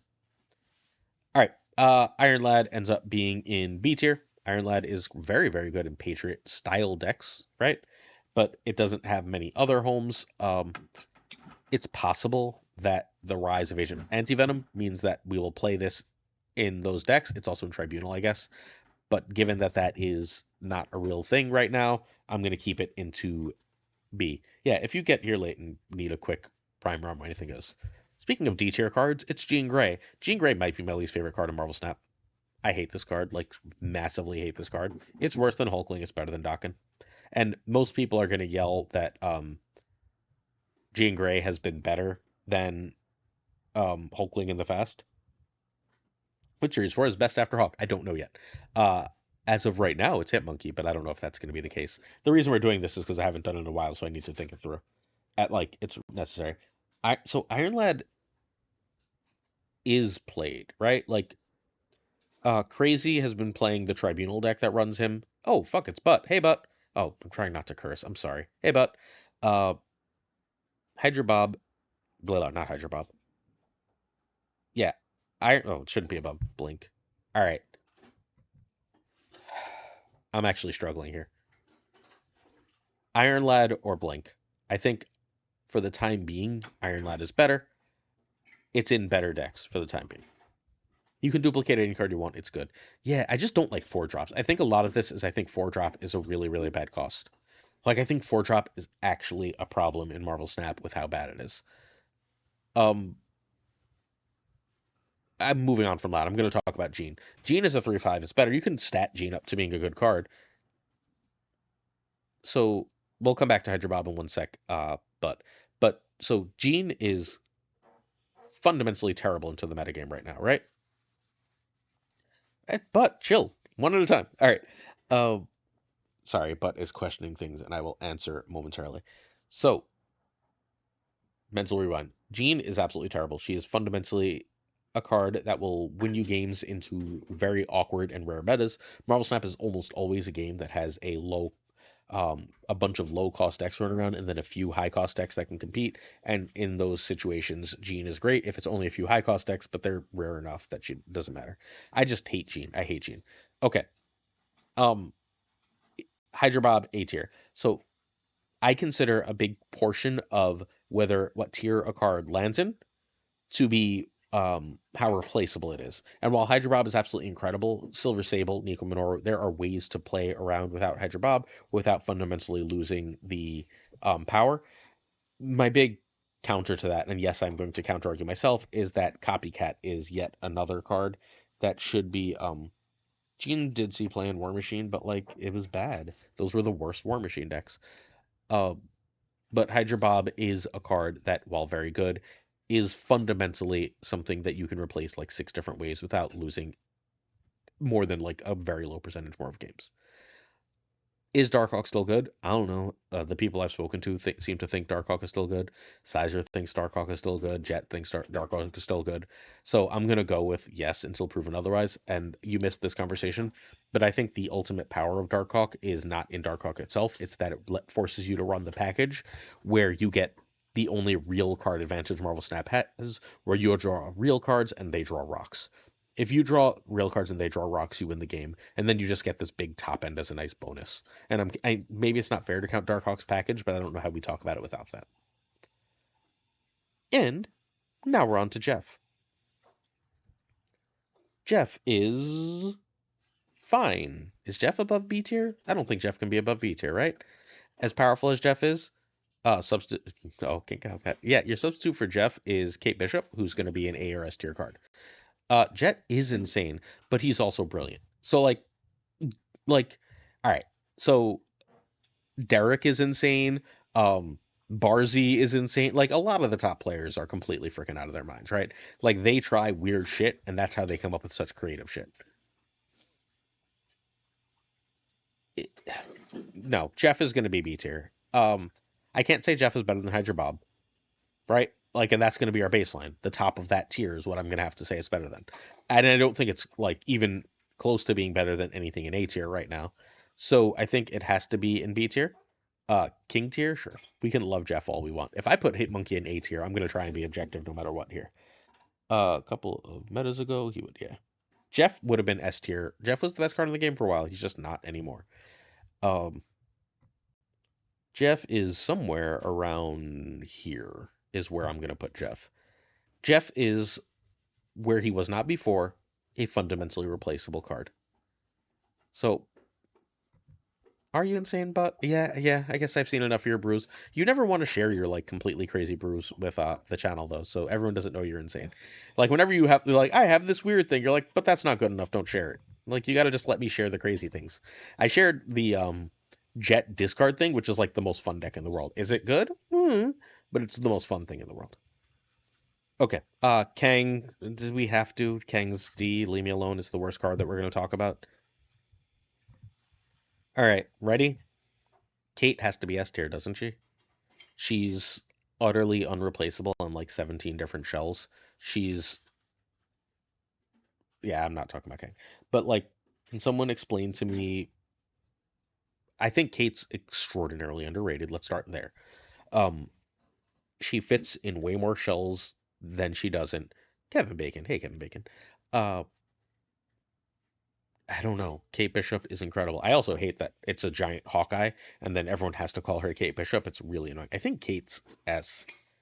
If I could own one of these cards, if I could own Black Swan or Kate Bishop, I mean, I love Bounce, but outside of that, I think Kate Bishop is just overall, generally speaking, better. And I think Kate Bishop will age better than all of these cards. Kate Bishop is just a card you want. Kate Bishop is the kind of card that wins you games, but you and your opponent don't realize that she's the card that won you the game. She's an unbelievable design. She's phenomenal. No idea how Kate hasn't been nerfed yet because no one knows how good Kate is. People like the chats right now are like, Kate's fine, Kate's fine. I have Kate above Alioth, straight up. I think like when you play Alioth and he works, you're going to win more than Kate. But I think overall, your better Kate decks have some of the best win rates in the game.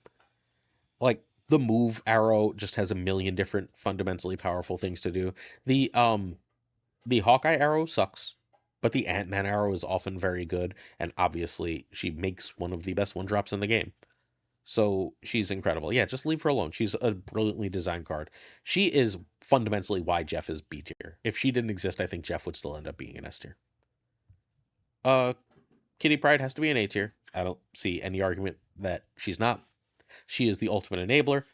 She is fundamentally irreplaceable in the game, but she's not actually extremely powerful anymore. So I think 8 has to be. Sorry, Kitty has to be an A tier card. I do think she's probably the bottom A tier card right now. Um, I don't know. Maybe I don't play enough of the Agent Venom Claw thing. So if anyone wants to yell at me, but because of the Agent Venom Claw thing, we'll be watching you stream matches in the future. Yeah, probably at some point. I don't know how often I'm going to be able to do this. I'm going to aim for once a week, and we're going to have to see. Cool. If I end up doing more than once a week, that'll just be a bonus. But like, I don't expect to be doing more than once a week. That's what our goal is going to be. Kitty is A good. Yeah, Kitty is A good. But I don't think I can put her above Hope or Gwenpool or anything else for the time being. So she feels more replaceable than she's ever been. I don't remember Kevin Bacon being Sebastian Shaw at all, Nick. You are either Mandela affecting me or that's some bullshit. Okay. Null is a B tier card. Null is probably around the middle of B tier, something like this. Above Gladiator, Null is a very good card in Destroy. Destroy is insanely boring. FaThorNewman, can you not assume I'm committing to things? I have commitment issues now all of a sudden, despite me being really consistent with everything else. Yes, Michael says Kitty is the main enabler for Thena and Speed. It's also the main enabler for Hope, but she's never felt more replaceable because we have more movers and we have things like Madam Web now, so she's not as important as she was. Okay. What the hell card was I talking about? Oh, Null. Do I have to really like Null's been in Series 4 for like 17 years now, right? Like, before Buff Captain America was born, Null was a Series 4 card, is basically what we're going to go with. Sorry, Buff. I had to throw that out there. I'll make Barzy be my young joke target later, or maybe KX. But, like, it's a card that's great in one deck, and maybe it's okay in... I'm not discussing Kang. I refuse to discuss Kang. You can't make me. It's my stream. Null is in 2 decks, Destroy and Negative. But it's extremely important in both of those decks. So I think it's a B tier card. That's it, right? I don't know. I got nothing.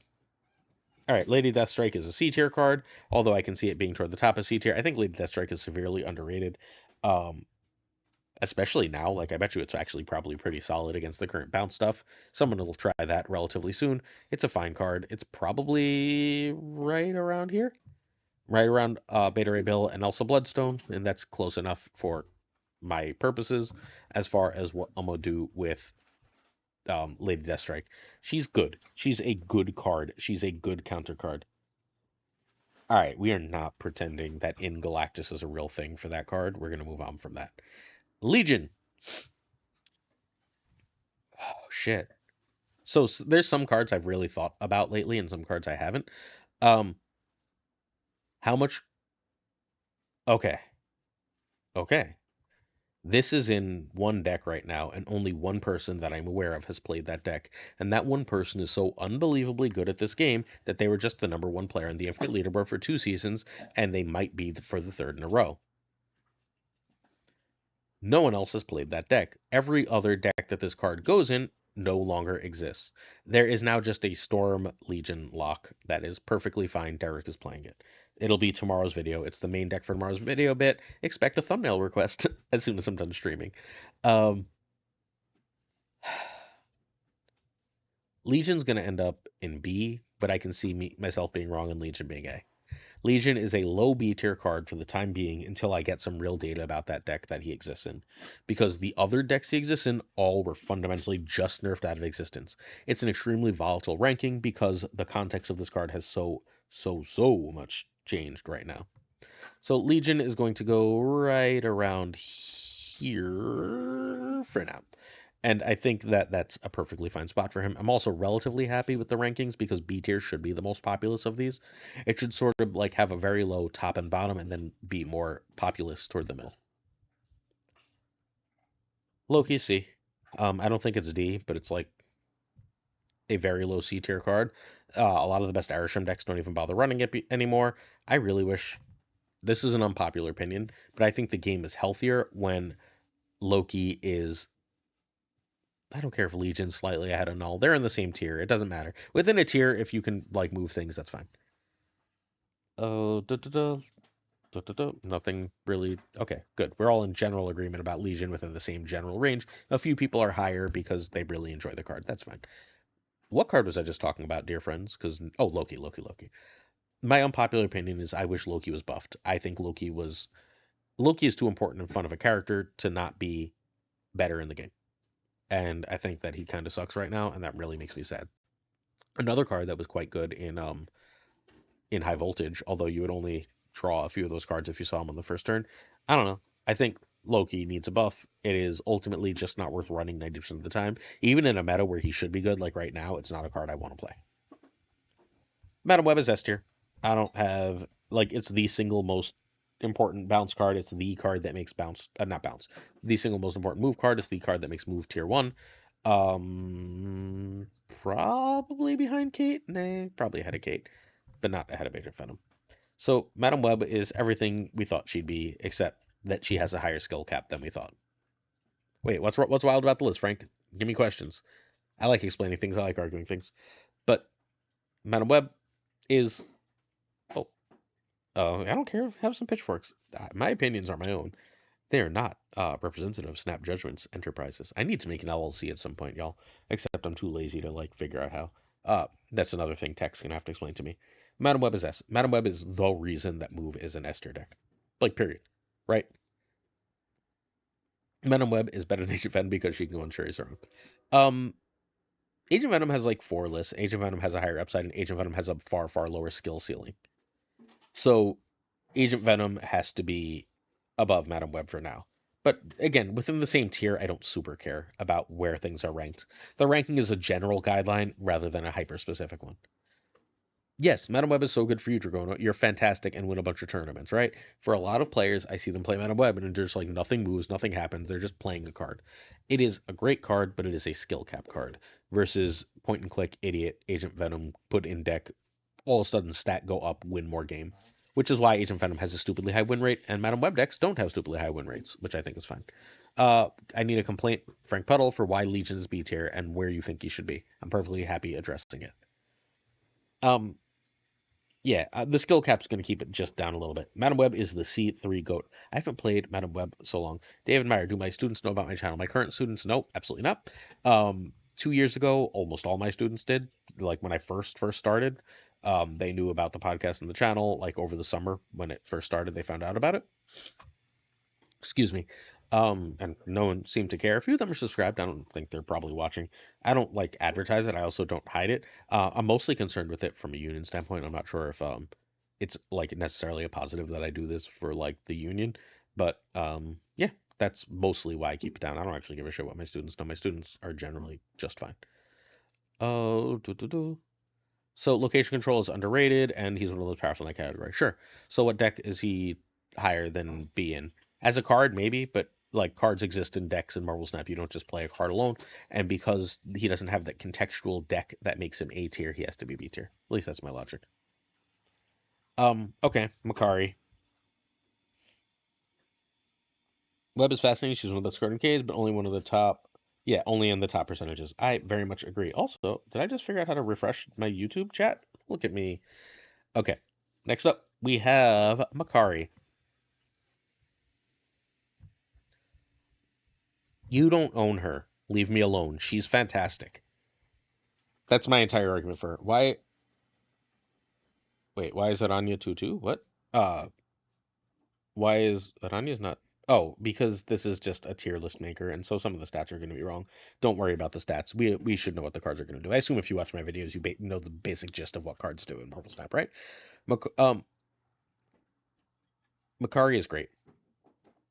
Like, Makari is an absolutely great card. I know that that's a hot take. I'm sorry, but like in Surfer, she's really good. In Moon Girl, she's really good. She's just a very, very good, strong, consistent card in really good decks. And she makes those decks significantly better. They win more games by having her. That's it. I mean, it's fair. I think she's just really good. Man-Thing is probably going to have to be an A-tier card, especially as a Series 4 card. I don't know what the answer to this is. Man-Thing or Hitmonkey? Man-Thing is a phenomenal card. It's a 4-11 or 4-13 almost every game.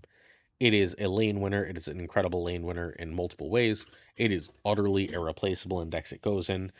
It is ahead of Hitmonkey, and it is hot take time. I'm just going to give you what I think. It is ahead of Copycat. I don't think it's ahead of Ajax, but it is ahead of those other cards. I think that Man-Thing is better than both Hitmonkey and Copycat.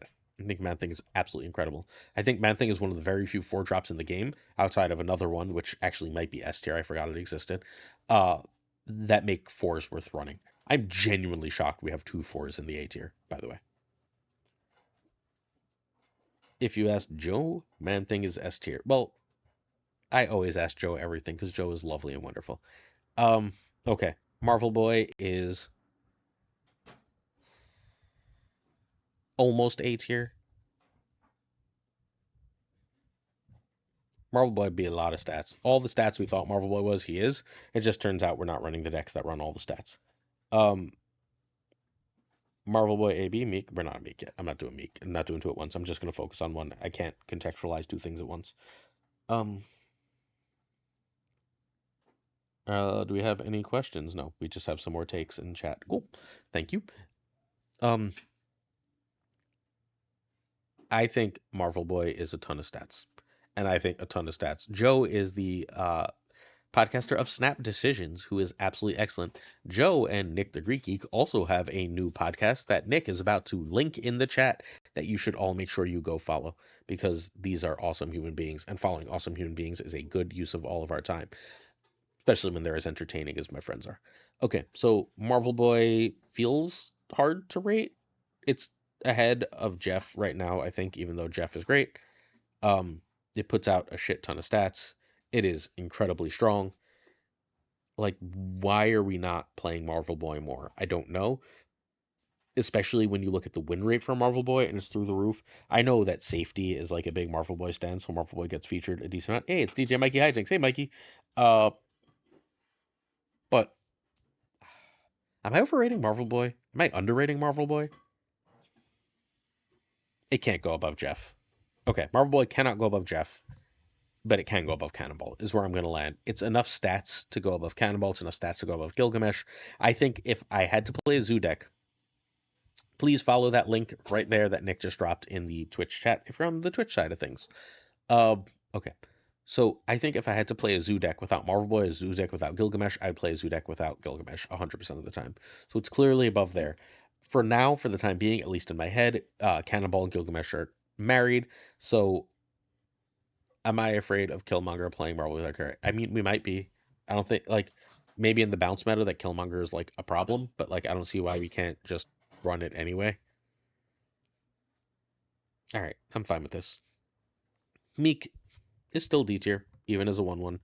I'm gonna put it second in D tier. It's a playable D tier. It's in my favorite version of Discard, but it doesn't feel relevant.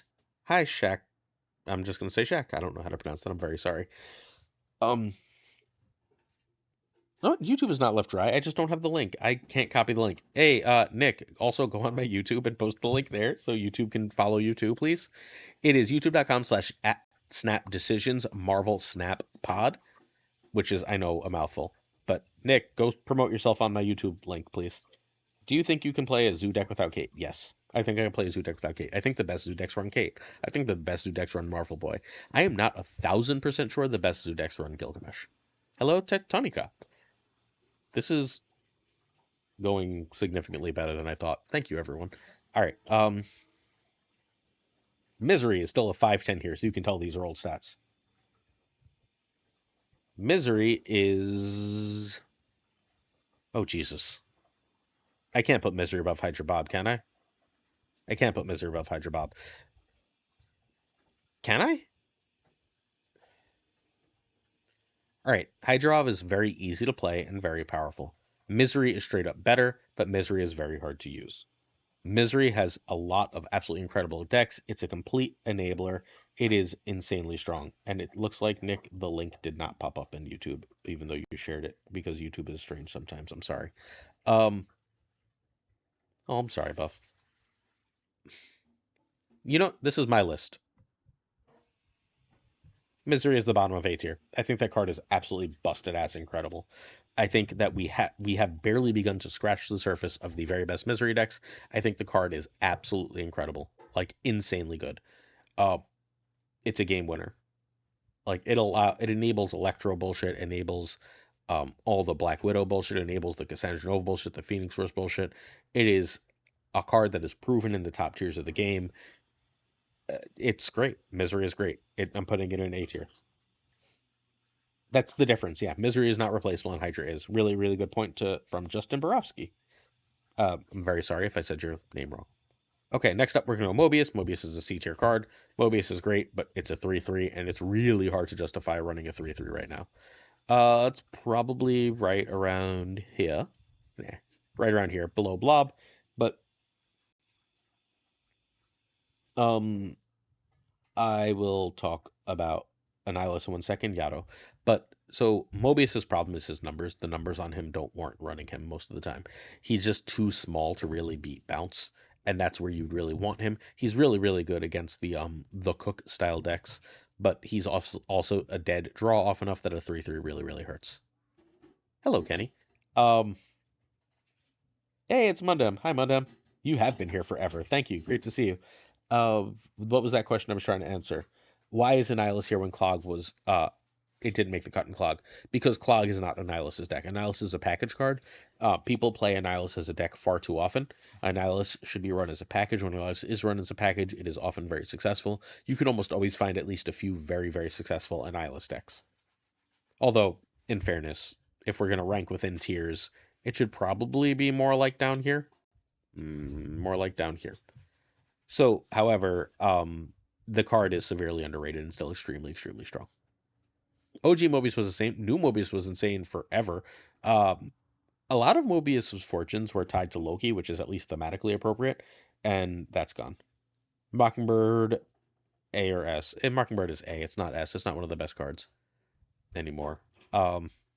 It's an A tier card, and I feel like I'm getting a little too generous with A tier, so I might have to knock a couple things down. This feels about right for Mockingbird. It's still near the top of the tier. You know what? Oops. I don't know how that happened. Swan is S tier. It has to be. Everything that's bounce that makes bounce work is in that Black Swan change, I think, right now. I think Mockingbird is an A tier card, yeah. It's a solid A tier card. Chilling at the very bottom of B tier is MODOK. This card is underrated. It is a good deck. It's not a great deck, but it's a good deck, and we should at least consider running discard in our life. It is a worthwhile deck to play. It puts up a lot of power, and MODOK is the single most important discard card in the game. I'm not putting anything below Age of Anti-Venom because Anti-Venom is a speculative B. But I think that I can't put it below Makari either. But it's below Blink. There you go. But that's where I am on MODOK. I think MODOK is very good. If you want me to talk more about Mockingbird, I can, but like I feel like I've spent 10 million words of talking to Mockingbird. So Misery could go down, but I think the A's are otherwise fairly accurate, although I might have to move Adanya and Ghost Spider down. That both of them are A tier means that they may need to go down. We'll address that at the end. Ms. Marvel is what cards would synergize with Anti-Venom? Korg, the rock package, Luke Cage. I mean, it won't matter, but Howard the Duck, um, whatchamacallit, Grandmaster seems like a really good card with an Absorb Man, stuff like that. You just get a bunch of zero cost stuff. If you have a bunch of zero cost stuff in Luke Cage, that seems like it's probably good. Does he fit in Ajax? I can see him fitting in Ajax reasonably well. You don't want to hit Ajax proper, but you're already running Luke in those decks, so you're probably fine. And hitting almost anything else is really good. Hitting Anti-Venom with Debris sounds insanely strong. If I can do like a Debris, even on turn 5, if I can do like a Debris and Green Goblin together, that seems insanely strong. All right. Yeah, I don't know. Valentina, I don't think is real right now. Ms. Marvel, top of C. She's a lot of stats. She doesn't have a winner to support anything right now. She's a very good card. She goes in 1 or 2 decks. She doesn't super exist. Well, seems right to me. Namora, somewhere near the middle of B. Somewhere probably around here. Namora's great. There's 1,000 great Namora decks. We know how many. Ms. Marvel is not a B right now. Ms. Marvel is a B on pure power level. You tell me the Ms. Marvel deck. Sure, she's fine in Sarah decks. Sarah decks aren't winning because they have Ms. Marvel. Sarah decks are winning because they can run Ghost and Killmonger, right? Like, she's not a requirement in Sarah decks in any way, shape, or form. Namora's, I think, higher B. Namora's way better than she gets credit for. Like, way better than she gets credit for. Uh, Namora is also a skill cap card. It's worth noting that like Safety and Woody are great with Namora, and a lot of other players really, really struggle with Namora. I've always had a lot of success with Namora, so maybe I'm a little biased here, but I think Namora is very, very good. And the Namora decks right now don't really have counters in the meta. Like no one's running things that stop Namora decks, so she's just free power a lot of the time. I mean, excuse me, excepting Cosmo. Cosmo is the only counter. The next series drop is in December. Shaq Thwidhai. It is coming early December, we believe, and it will be announced at least 2 weeks in advance. All right. Nebula is C, mid C, lower C. Like, does Nebula exist anymore? What are we running Nebula in? Oop, what just happened? Mikey, thank you. You're way too kind. Thank you, Mikey. That was really sweet. I really appreciate that. Okay. That was a YouTube thing, Twitch friends. Where we're inviting people to the Patreon and how well things are going. Okay. Nebula doesn't exist. I don't know. I don't know what else to say. Nebula is one of the best. Nebula is one of the best costs right now. No, if there's bounce in the meta, then Nebula is not good. Am I wrong? Right? Bounce is the most played deck, and if the other best deck runs freaking Kitty Pryde, and any deck that's not running one of those two cards, probably what? Sorry, I got a weird notification. Any deck that's not running one of those two things is running Shadow King. Where am I playing Nebula right now? Like, look, there's metas where she's an A tier card. We just don't exist in that meta right now. Alright, Nico Minoru. She was in War Machine and Zoo, but that War Machine deck doesn't exist anymore, and the Zoo decks don't run her right now. She's not a card. Nico's she's not S. She's A. She's not even high A, I don't think. She's a very good. She's not A. She's B. She's top of B. She's the best B. She's not an A tier card anymore. There are too many semi-replaceable ones that are all about the same level. Yeah, this is a stream. Hello. We're streaming here and on YouTube. Look, I love Nico too. Nico might be my favorite card in the game. But if you don't have Nico, you run like what deck needs Nico? Tell me what deck she's not replaceable in. She's a great Swiss Army knife, so is Jeff. Can you honestly tell me Nico's as good as Kate Bishop right now?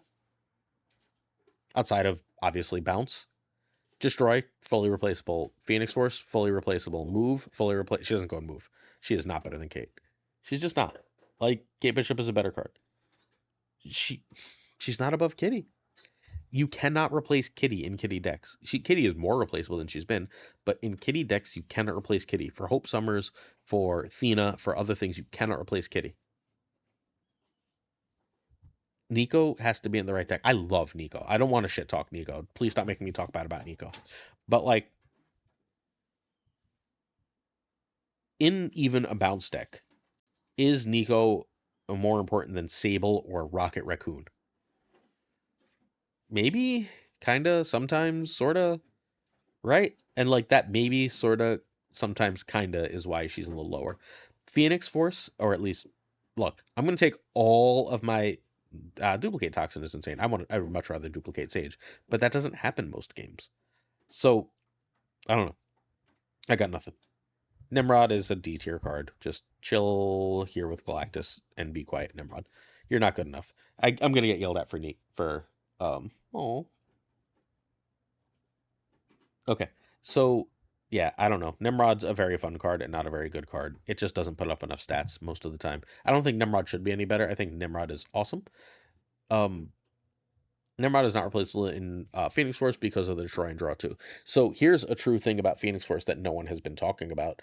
Multiple Man Phoenix Force doesn't put enough points anymore. Have y'all noticed that? Are you like...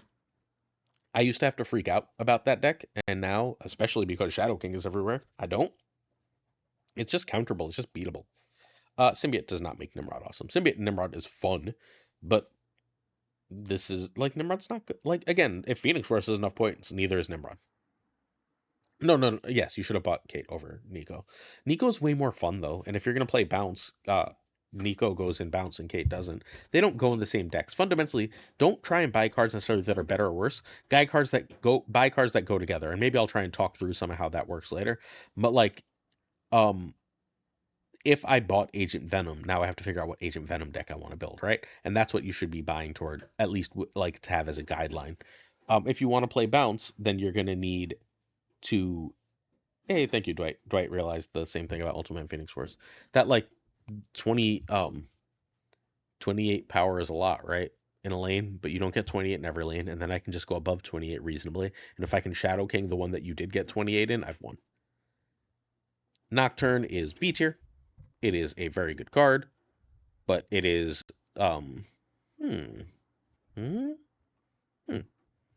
but it is fundamentally replaceable in everything, and 3/4 is just low stats. And so the more I think about it, the more I'm lowering it. It's just 3/4 is not good statistics wise. Bless you. I don't know what happened. Okay. I think the Hood plus Kate is a good package for Thena not to include Kitty. I could see the Hood and Kate meaning not Kitty. I think you really want Kitty also. Like, you want multiple ways to do it, right? Um, I don't know. I think you want Kitty pretty bad in that deck. Fastos is C tier, which is like a huge glow up for it, because I hate this card. It's one of my least favorite cards in the game. I was 100% wrong about it. Not a big fan of being 100% wrong about cards, but Fastos is kind of junk. Yeah, buying top cards could benefit long term. There's some decks that just don't die though, right? Like I'm pretty sure like they're gonna nerf bounce. Cool. But they're probably not gonna nerf Darkhawk ever enough to not be a deck. And I like it's been over a year. They're probably not gonna nerf move enough for it not to be a deck. There will always be a couple of Alioth decks floating around. OG Kitty was better. I didn't have OG Kitty. The absolute OG Kitty before they reworked her, I didn't buy her. I was not convinced on her. I was very wrong. What card was I talking about? Somebody help me out here. I got mentally lost replying to people. If Fastos costs 2, he's completely broken, right? He is how I'm pretty damn sure they can't make Agent Venom a 3. I think if you make Agent Venom a 3, Vacuum's going to go on in the background, friends. So I'm really, really sorry. You're just going to have to deal with it. Family stuff first. Fastos is DB. He's not that bad. He's okay. He's a perfectly acceptable card in several different archetypes in several different places. But he's not good, right? Like Fastos is respectable in Surfer. He's respectable in some lower range, mid-rangey shit. He's a fine card. I don't like him. And thank you, Michael, again for helping me out there. Okay. Phoenix Force is gonna be and is yes, somewhere near toward the top of B, like this is where Phoenix Force is. And I know I just said Phoenix Force doesn't put up enough power, but what I'm talking about is traditional Phoenix Force lists. Traditional Phoenix Force lists are not as good right now. They're still viable. They're still playable. You can still hit Infinite with them, but I think they're going to be harder to climb to top Infinite with, especially in a very Shadow King meta. But Misery is a Phoenix Force deck. Every Misery deck can just casually throw a Phoenix Force in, and now it's no longer a deck, it's a package, and I think as a package card, it's one of the best and most consistent Marvel Snap. Cool. That's it. Nice and simple. Pixie is low B tier. It's fundamentally disappeared from the game. I think something like this is where it's fundamentally disappeared from the game. It shouldn't have. People just stopped playing it. Pixie is very, very good. So, I mean, look, if Fastos was a 3/5, it would suddenly see play. Playing a 3/3 is really hard right now. Like, Nocturne is almost a C tier because it's a 3/4. Hercules is the top of C tier because it's a 3/5. Being a 3/3 is really, really, really hard to overcome. Oh, What up? Card I was... Oh, Pixie. Pixie's great. People forgot Pixie exists. People don't want to run Mobius right now because Mobius is hard to run, and thus Pixie has disappeared. Um, Pixie is still really good. I don't know what else to say. People should play it more. I'm looking at Ika, even though I think Ika left, as far as why Pixie has fallen out of the meta, because he stopped making decks that everyone was playing that had Pixie. Very few people build a lot of Pixie decks. Pixie is almost always very good. Proxima is B tier. It is the other card you need. It's the other card you absolutely must have to play discard. It is... let's just marry it to MODOK. Those are the two you need if you want to play discard. You don't need others, but you must have those two cards. It would have been higher. This was higher for a little while when the Darkhawk version of this was a deck, but that core change especially killed that deck. So the Darkhawk version of that deck is gone. Yeah, so Oddhawk doesn't exist yet. They just made Rockslide a 4/6, so Oddhawk is not a deck. So if Proxima doesn't have that, it only has discard, and if it only has discard, it's lower B. Ravonna doesn't have great decks right now. Ravonna was S tier for a while and is probably now down to B. I think. Okay, bear with me. I'm gonna take the hate for this one.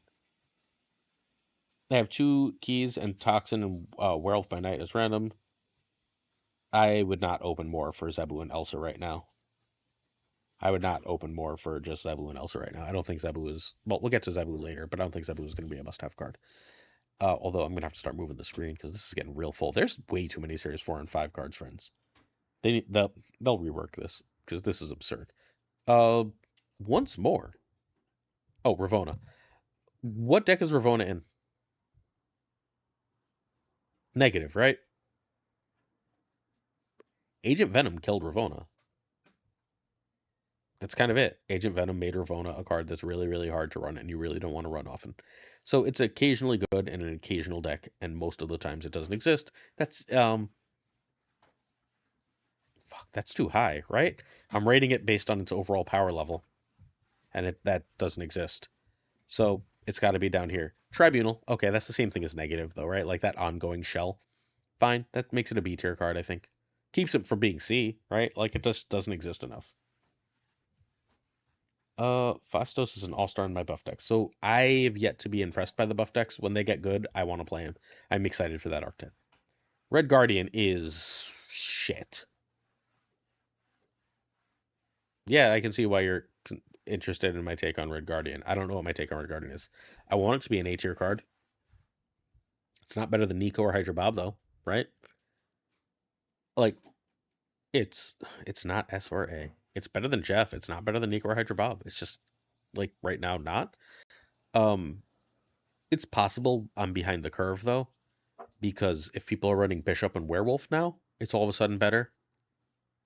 When people are like maybe it needs to be seeing more play than it is, and we're just doing it wrong, which is a real thing that could be happening. I don't want to speculatively A though. That's not what the like tone of this is, right? I'm not speculating on power level. I'm sort of reporting on where the power level is as best I can, and I think that's important. So I'm going to stay behind the curve on this. I think Red Guardian is an A tier card, and it probably belongs up around Hitmonkey. But the big caveat is well, when Hydra Bob came out, it was a 1/4, right? The second it's a 1/5, it's one of the biggest cards in the game. Red Guardian is in a meta that is for Red Guardian, but people are not playing it in this meta. It would be if it were being played. Its play rate is still in the toilet. When it gets the better play rate, it goes up. For the time being, because of its play rate, not because of its quality, it's going right there. I don't have a better reason than that. I think that's why it's lower. I think the current meta will eventually push Red Guardian up to A tier. But the tone I've been trying to strike, and you can tell me if I have not been doing this, has been to report on where the metagame is now as far as my rankings, not speculate on where I think it's going with these rankings. If I've messed that up, then I'm sure I have for a card or two here or there, let me know. But for the time being, that's where I am. I agree, Dragono. It is an amazing card, but outside of you, who's playing it? And if no one's playing it, then it has to be lower, right? Despite the fact that it should definitely be playing more. Fine, fine. You and Bit are playing it. When it's in caches again, maybe it goes up, right? Like it's entirely possible that it's entirely possible it just flies up. Great. I hope it does. It's in C3. I still don't believe C3 is real. I'm willing to be wrong, but whatever. Hey, Disillusion. What's up, man? All right. Red Hulk. Red Hulk doesn't exist. Does it? Like, am I forgetting something? What deck am I forgetting that runs Red Hulk right now? Okay, fine. You can play C3 buff cap, but most people don't. Well, most people don't have Red Guardian. Maybe that's possible. Um, so like, I know this is a fairly, I don't mean this in an arrogant way, but in the circles I run in, everyone has Red Guardian, right? And like, if like all the people that make the decks that trickle down to the meta have Red Guardian, so they're not playing him either. The people that have Red Guardian aren't playing it. I think Red Hulk is dead. There's no way to even put Red Hulk in the B tier right now. Hela doesn't exist. It's running Hela, and Hela doesn't exist. Ramp, sure. It's an okay card in Ramp, but Ramp doesn't exist. There's no way to put it above C tier. There's just not. Not like reasonably. It's less played than Beta Ray Bill. It's a better card than Beta Ray Bill, but it's less played than Beta Ray Bill. It's not as like the decks it's run in have a similar win rate to Beta Ray Bill. Like, why am I playing Red Hulk right now? Marvel Snap's not gonna be dead in 6 months. Whatever's good in Marvel Snap will be dead in 6 months unless it's Darkhawk. I don't think that's true either. Cards like Hawkeye aren't going anywhere. Ajax isn't going anywhere. Red Hulk doesn't exist. It's not a card. Like, it's in that like Lady Deathstrike tier where it's like a good card that just doesn't see. Mill Ramp, Wixie decks, sure. When's the last time you saw a Wixie deck? Right? Like they just don't exist. They're not in the meta. They're not real right now. And like we're trying to report right now, right? We're not trying to speculate. And it's still sneaky good in Dracula Dump, yes, but not a thing. Sage is S tier. Sage is, and I mean this very seriously, better than Hitmonkey, even in bounce. It's a conversation I constantly have with Geo. It's our one big agreement. Um, yeah, it used to be the definitive 6 I think it's an S tier card. I don't think it's better than Black Swan because you cannot run bounce without Black Swan. How long do I think Snap will keep releasing cards? I think until the game dies, they're going to release cards. But I also would bet almost anything that we're going to get a new release model soon. I think doing it this way is too hard. Sage is a better card than Hitmonkey. It's better to bounce. It's easier to bounce. It gets bigger, especially in those cases. And now we have 2 ways to bounce it and 1 way to copy it in those decks. It is um, a card that you don't have to like run Mysterio or see Black Swan in order to make work. It benefits more from that Agent Venom buff. It's a better card. It's priority dependent where Hitmonkey isn't, right? But it's an S tier card. It's not strictly better, but I think overall it's better. Do Pixie and MM deserve to be same tier?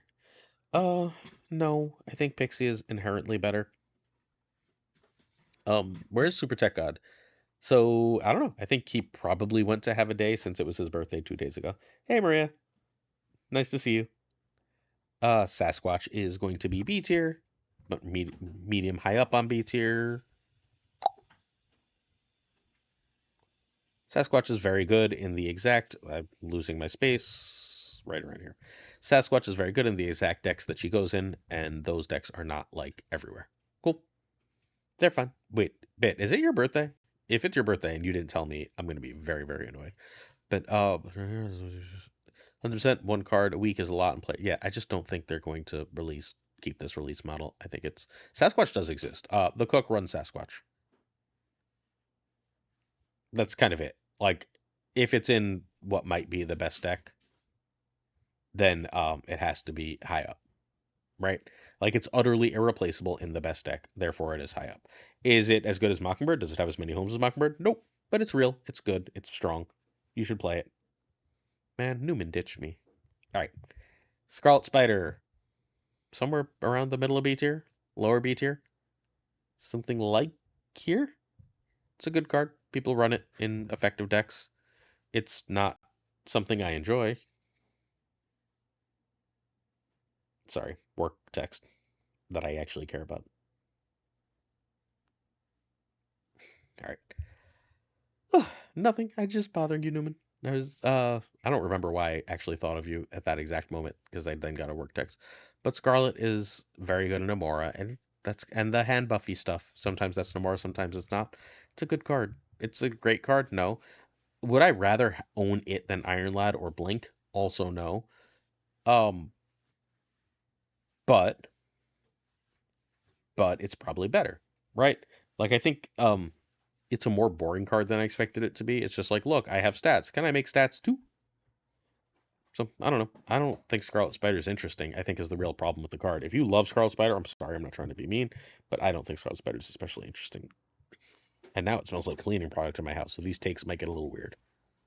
I'm trying to figure out how to.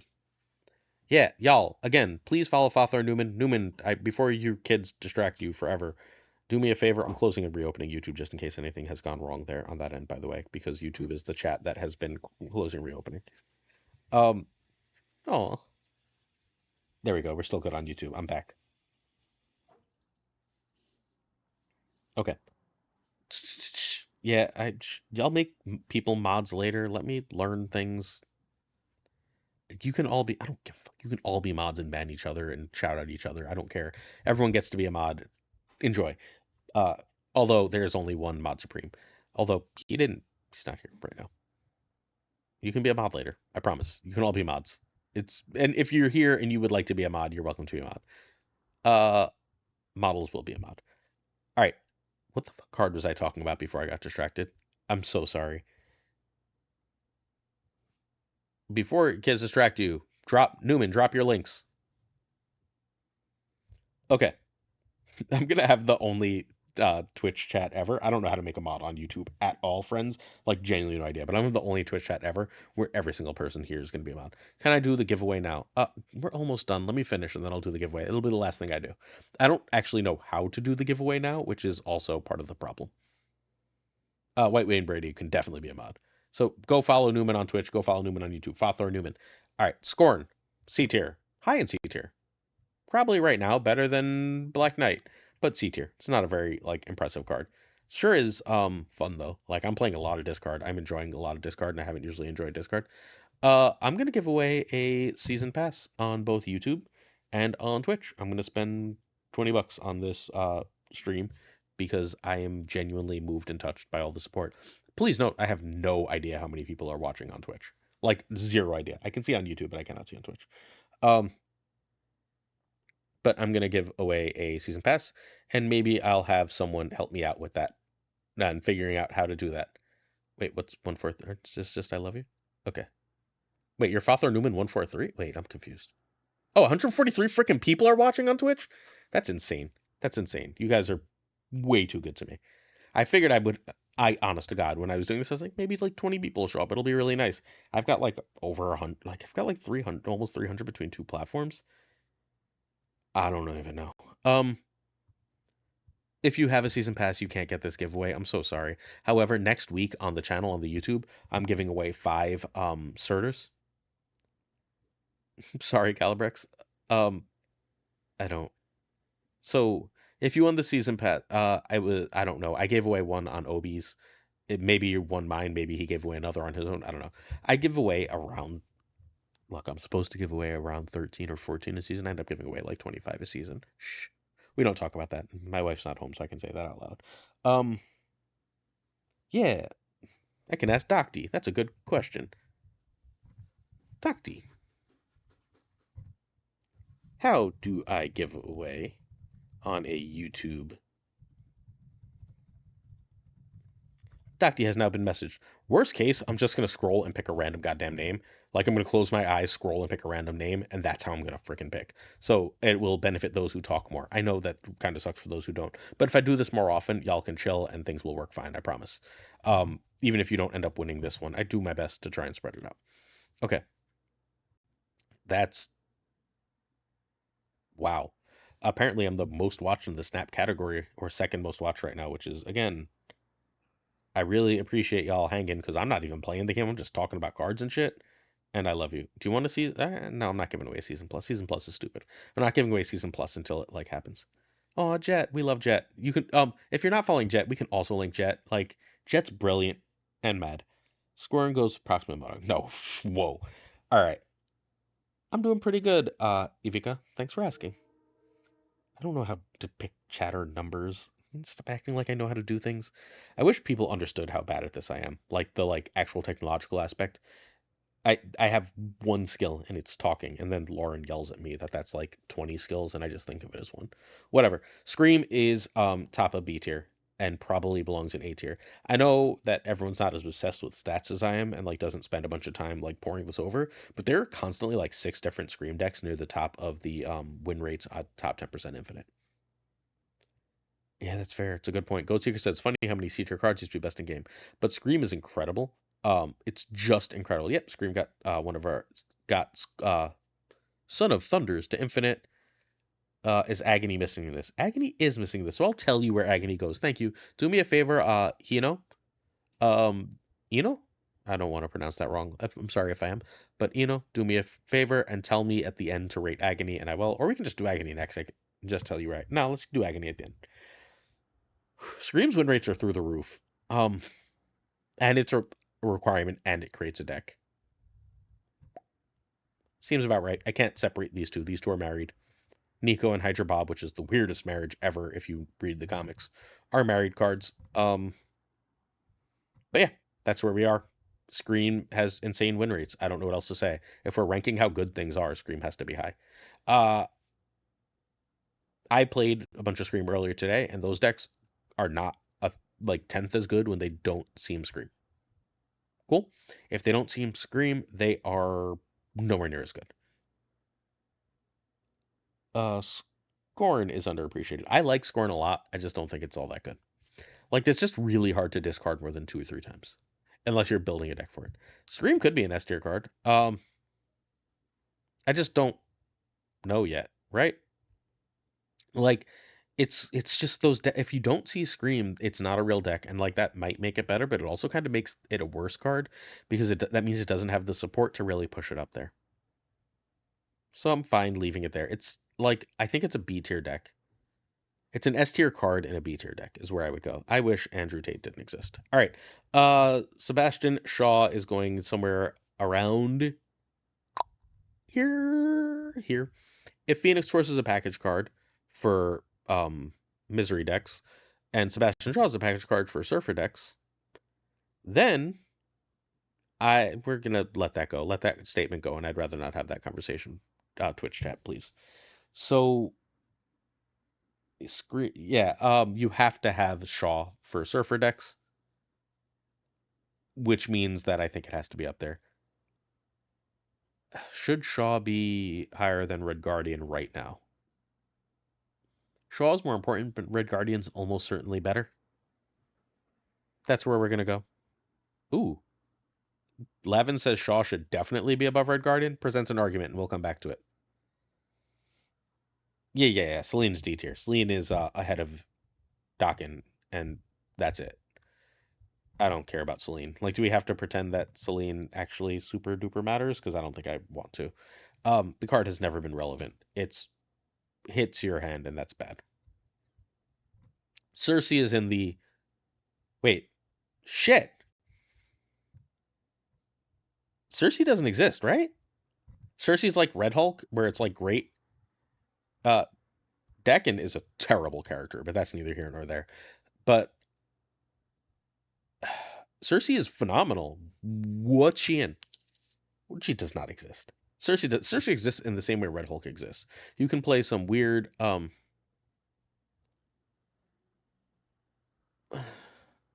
okay. Lavin's argument is Red Guardian is a nice piece in a deck. Shaw is either the second or third most important card in Surfer, and Surfer always kind of exists. Okay. I can live with this. I'm gonna move Shaw up 1 spot. I don't think it's better than Namor. Oops, I moved Red Guardian down 2 by accident, and then we put that back, and da da da da da da. Now we're on to Cersei, who I'm going to throw into. Wait, what? Cersei is a backup plan. No, yeah, Cersei's right with Red Hulk. It's better than Red Hulk, I think, because it does something more hard to replace. But like, it's just Red Hulk. Yeah, Agent Venom killed Red Hulk. No, like everyone thinks Cersei's great, but no one plays her. So like she can be as great as she wants. Shadow King will work with Anti Venom, as will Luke Cage, as far as we're aware. Um, I just don't know what to tell you about Cersei. Uh, Card I love, Silk, is somewhere around here. Probably around here. Silk is really good right now. No one's playing it. I'm playing it though, and this is my list, and I keep winning with her. So Silk is pretty damn good. Can we all just look at Cersei stats? You know what? Friends. Are you seeing what I'm doing? Can you like actually look at this? Let's see if this is working on the Yeah, this is working. Do y'all mind if we take this little aside to look at Cersei stats? I don't see why we can't. So this is how I stat things. There's a $10 Patreon video where I do this, just so you know, where I go through like a whole bunch of stuff. It comes out every week. I've got to record it probably after this, even though I can't imagine. I appreciate y'all, but you should probably not want to spend more time with me right now. Let's.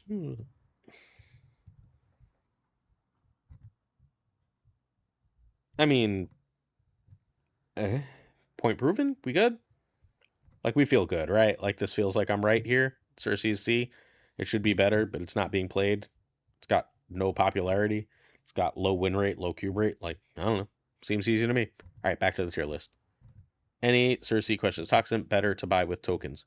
Um, I'm never 100% sure how to answer that because I feel like that question requires math as an answer, and I'm not a math teacher. Generally speaking, however, if you ask me that if you join our Discord and like someone will have to link it for you and ask me that in the hashtag Ask Laser section, I will ask Lauren that question. You tell me what your resources are, and I will ask Lauren, and then I'll be able to like present that information in a fundamentally like a nice chunky way that makes sense to everybody. But I am not going to like randomly pretend I'm capable of doing math on the spot like that. That would be a lie. Silver Sable, worse than Nico, better than Hydra Bob. These are the three premier one drops. They would all be A tier cards.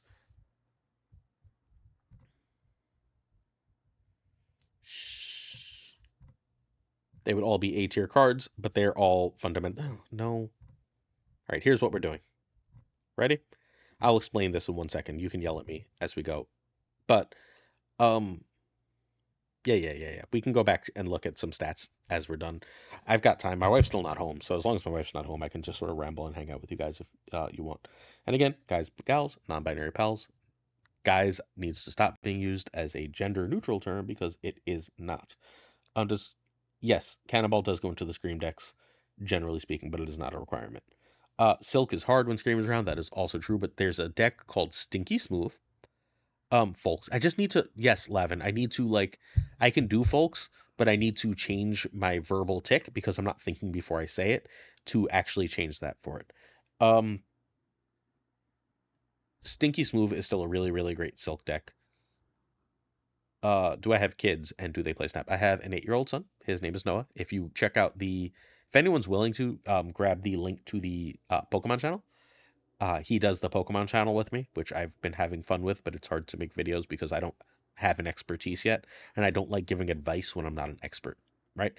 Um, Without being an a-hole about it, I don't think that there are 10 people, 10, I don't think there are 50 people on Earth who know Marvel Snap better than I do. And like I think there are probably several million people on Earth who know Pokemon better than I do, and it makes it hard to make those videos. Thank you so much, Lufka. So I want to make those videos, but I also don't have it in me to lie to people that way. So that's where we are. Okay. Um, let's talk about the one drop problem before we go to Scar. So we're going to talk about Ghost Spider, Aranya, Nico, Sable, and Hydra Bob. Now, but what did I do? Yes. Okay. I did, Nick. If you check the most recent video, it is me and Safety Blade talking about um, the tournament I won because I'm a competent card game player, right? Activate Reese's Best. So Yeah, the most recent Pokemon video is me and Safety talking for 40 minutes over 3 games about how I won, like actual gameplay and explanation. Do it regularly? Sure. I mean, look, I have friends. Uh, I will do that, but but I also want to make a channel with my son, and he's 8 and he's not an expert, and I'm gonna be like, hey, I don't know.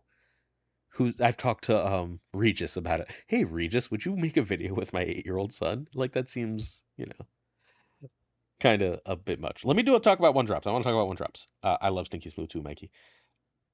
Okay, Ghost Spider and Aranya are absolute must-haves for Move. You cannot play Move without them. You can play Bounce without Nico and Silver Sable. They are more powerful cards in a vacuum, but Aranya and Ghost Spider give you both a move package and a move deck that doesn't otherwise exist. Hydra Bob is just the best generic one drop.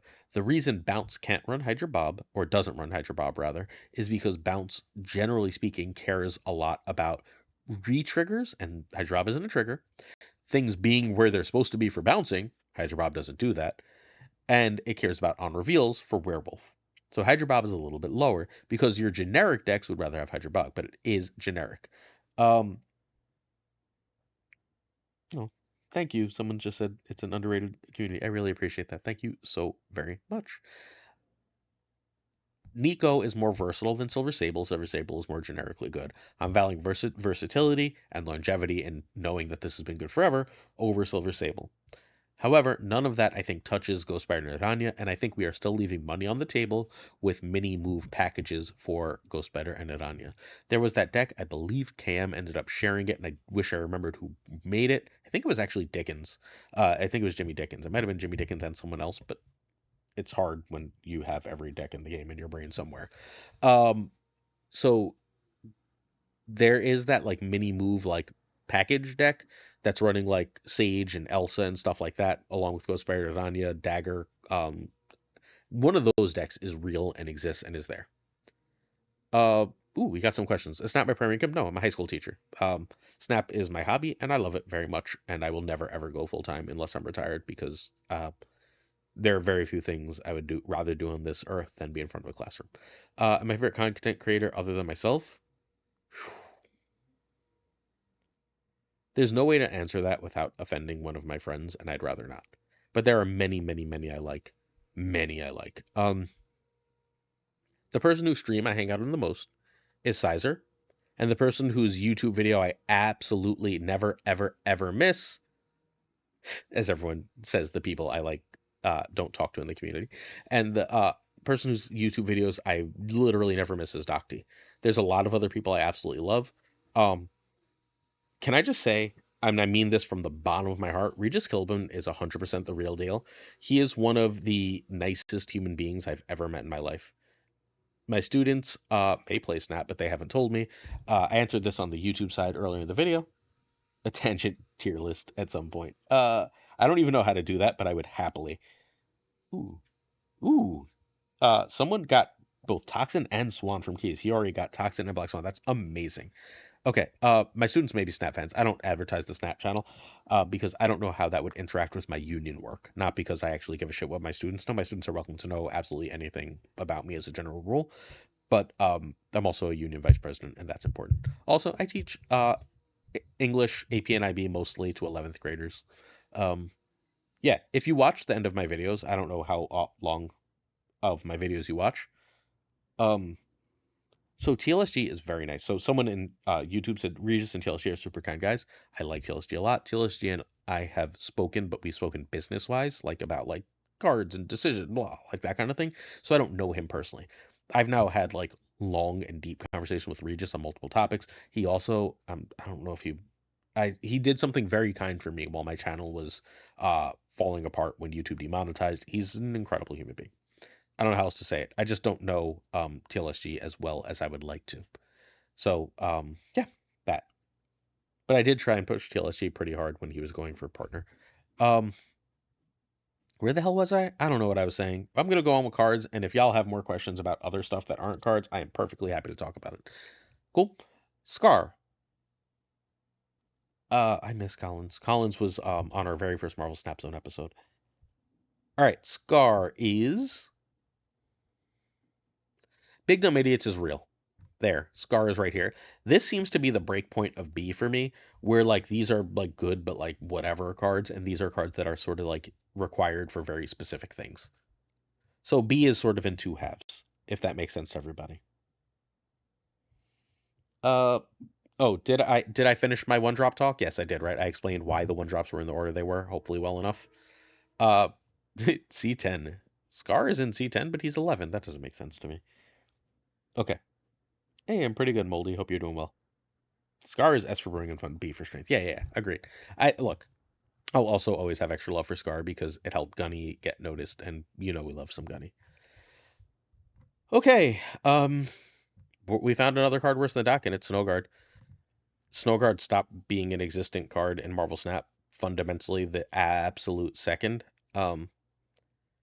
C10 is not a thing. So Snowguard stopped being card Marvel Snap the absolute second they changed Loki. And everyone underestimates Lady Deathstrike. Yeah, so the artist, you're right. It's worth noting, again, anyone who's getting here late, and please chat, tell people this as they arrive. Yeah, I guess we do need an extra tier, Dwight. You're probably right. So please let people know I am not rating things based purely on my opinion, although obviously my opinion is a major factor. What I am trying to rate is I'm trying to sort of report out on what their current power level is instead of just saying how much I like cards or how strong I think they are. So there's a fundamental difference in what I'm doing. While Lady Deathstrike is a very good and very powerful card, it is where it is on the list, not because I think it is bad, but because I think it doesn't really exist in the meta, and its power is mostly as an occasional surprise in Destroy decks. I am fully understanding ADHD brain. Streaming on two things is really hard. Um, you're about to get some Atticus love on this video, just so you're aware. Yes, Darkhawk is still S tier, I think, after the nerf. Okay. Speed is next. Speed is going to end up at the top of B tier, almost certainly. Yeah, I don't know what else to say. I think Speed is the second best generic 3-drop in Marvel Snap. Can you see Atticus? I can't tell. I gotta look over on the OBS side of things. You cannot. You can sort of see him behind the mic. Can you see his ears? Like, hey, kitty, hey, kitty. Then he got mad at me. He shook that off very angrily. He's gonna bite me at some point, so I'm gonna have to. I don't know how to pause a stream or nothing. So maybe I just drop y'all, and I'm gonna have to feed him soon. I am never editing a single thing in this game. Like, I definitely could probably use an editor. I ain't editing shit. What I do is I make a slideshow and then I press record and I talk until I'm done talking and then the video ends. 100% of the time. That is my exact process. I will, like, literally, yeah. I mean, I don't care if it's time consuming. I don't care if it's easy. It is, oh, I did get goosed. It is, not what I want my content to be. So I don't mean this in any way as an insult. I'm not a fan of his and I don't know him. He was very nice in our one or two ever interactions. But Cozy is the person that Marvel Snap content reacts to more than anyone else. And my reaction is to say, nah, I don't do it that way. So I do it my way. And my way has worked. My way has continued to grow. This is so braggy, but I'm going to say it because it meant a lot to me. I was talking about why I stopped running Rogue, and the number 3 ranked player message in the conversation with the number 3 ranked player. Hey, it's Derek. Derek is on YouTube. What? All right. Yeah, but Sizer and Jet do. I don't know, Derek. You could be wrong. Was like, I'm running Rogue because you shared a bunch of Ajax 6 in a row, and I know I'm gonna have to be facing that shit. And that's pretty cool, right? Like that. Like these videos do that kind of thing. Like an editor is not gonna make that shit happen. So I'm gonna do my own thing. Um. I don't want to compare to Cozy. I don't want to talk bad about Cozy. Derek's on YouTube because he's banned everywhere on Twitch. No. Derek's the stream sniper. You just got to remember that Derek stream snipes. Just so you know, also, and I know Derek knows this. Whenever anyone is like, I wonder if Derek's on stream, like, Derek's not fucking stream sniping you. He's phenomenal. He doesn't need to do that. It's Mikey on Twitch now. Molt is the best move player. Molt was on the podcast and is a very lovely person. Molt is, and I mean this with all due respect, not 1/10 of the move player that Sizer is. Sizer is absolutely, completely unfreaking believable. Wait, who do you think the sniper is, Derek? Yeah, no. Derek's awesome. No, Derek, don't share your storm deck. Let me share your storm deck tomorrow. So I will share my this storm deck with all y'all before the end of this video. I promise. Cool. It'll be the video tomorrow, but I'll share it at the end of this video. Um, Also, the artist is on the YouTube side, and if you like the custom card challenges, the artist is the single best at those by a lot. Like to the point where I really wish the artist would get a job. Probably a little too powerful, but get a job with Second Dinner because I love the artist card designs. All right, I'm petting a cat, and this has gotten harder as the cat is like very, very excited to be near me because I'm petting him so he doesn't attack me. Uh, when will the stream end? I don't know when the stream's gonna end. I don't know where my wife is. I'm gonna finish this list. Here's what we're gonna do. I'm gonna finish this list. I'm gonna go feed this cat. I'm gonna just literally put you down. You're gonna get to stare at nothing for 30 seconds. Hey, it's Lokester. Hey, Lokester. I'm gonna feed this cat and then I'm gonna come back. I'm gonna do a giveaway. I'm gonna show you that Derek storm deck and then we'll head out. Okay. Spider Ham is a B tier card. It is really good right now. So you know, Spider Ham is secretly unbelievable against bounce. It's probably around here. Oops. Sorry, can't see the screen. Can see the screen now. Cannot see YouTube. He is now standing directly in front of my phone, which is what I have the YouTube on. But I think Spider-Ham is probably around here. Spider-Ham is in a really, really good spot right now. There's a lot of it's not combo, but things that combine in the list. And sorry, the meta, and Spider-Ham is extremely disruptive for that. He is back to being an absolutely excellent card. Also, yes, I am actually also spitting out cat hair, but that's fine. Oh wait, the mic went to hell. Can you hear me now? Waiting to see if I sound any better. I use Nightbot. I don't know how to use Nightbot. BitTwiddle sent me. Ooh, Big Twiddle sent me a Cerebro 10, and I'm 1,000% trying that. All right, I have to stop this video, otherwise this cat's not going to let me continue.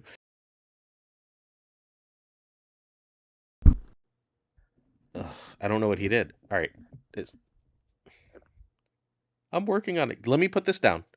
I'm gonna put this down. I don't know what happened. I'm gonna put this down for a second. And I'll be right back. Oh, it's fixed? Smacking it fixed it? Okay, good. I'm gonna put this down, feed the cat so he doesn't do that again. You're just gonna have to see, I don't know, the back of my chair or something for 2 seconds.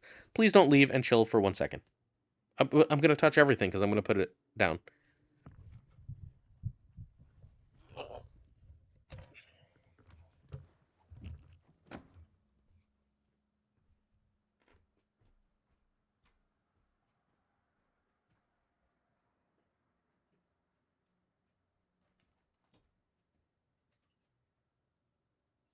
That's what you're mad about, you pain in the butt?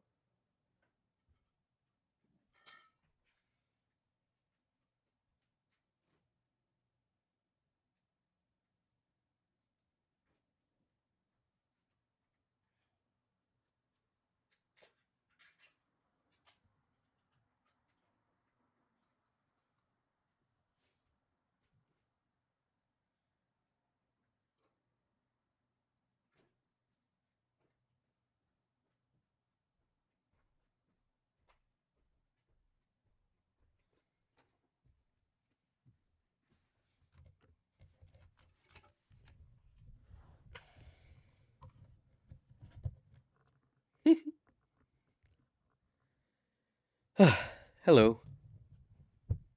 Am I back? Can you hear me? Somebody let me know what's happening. Pretty please. All right. Please excuse me. I'm very sorry about that. He's not leaving. He's now turned on my wife's Peloton.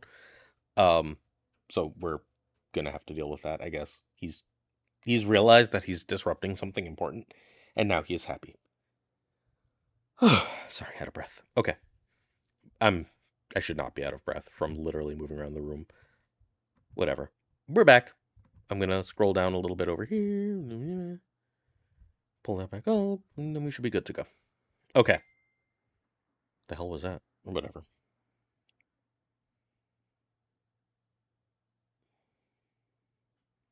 When I'm walking over Cozy and Kochi. I don't want. All right. I don't know how this works, but I don't want to. Does he pee in the house? Yes, cat pees in the house. I don't want to take viewers from other people. I want people to spend more time on Marvel Snap and love this game. Okay, Super Giant is a B tier card. It is low B tier. It is probably even below the discard stuff, but it is about to have a moment in the game. Am I usually free at this time or is it an anomaly? So 1 day per weekend, my son goes to my father's house. I usually spend this day doing a bunch of work. The video I do, sorry, the cat's being ridiculous. The video I do, blah, I can speak sometimes. The video I do that takes the longest every week is the new card video. The new card video does about 3,000 less views than any other video I do. I have decided I'm just going to include it as part of the Tuesday video instead of doing it as its own. And don't go in front of the microphone, kitty. Instead of making it its own video. Um, oh, I played Future Fight. I hate Future Fight. That game took way too much of my money. Yes, I know, Cynic Alex. I played that game for several years thanks to Lavin, and I wish I never had because it is not good to me. Um, it was a bajillion dollars. So I'm not gonna make the new card video as its own thing. It'll just be part of Tuesday's video because it's not worth taking literally half a day to try and make that video for it to do significantly worse than all my other videos. I'm blaming you, Lavin. It's your fault. Um, yeah. Please start Pokemon. Play Pokemon. That game is so much fun. I also think I might be staying home from work on Wednesday because I really desperately need a mental health day. It's been a rough start to the school year mentally.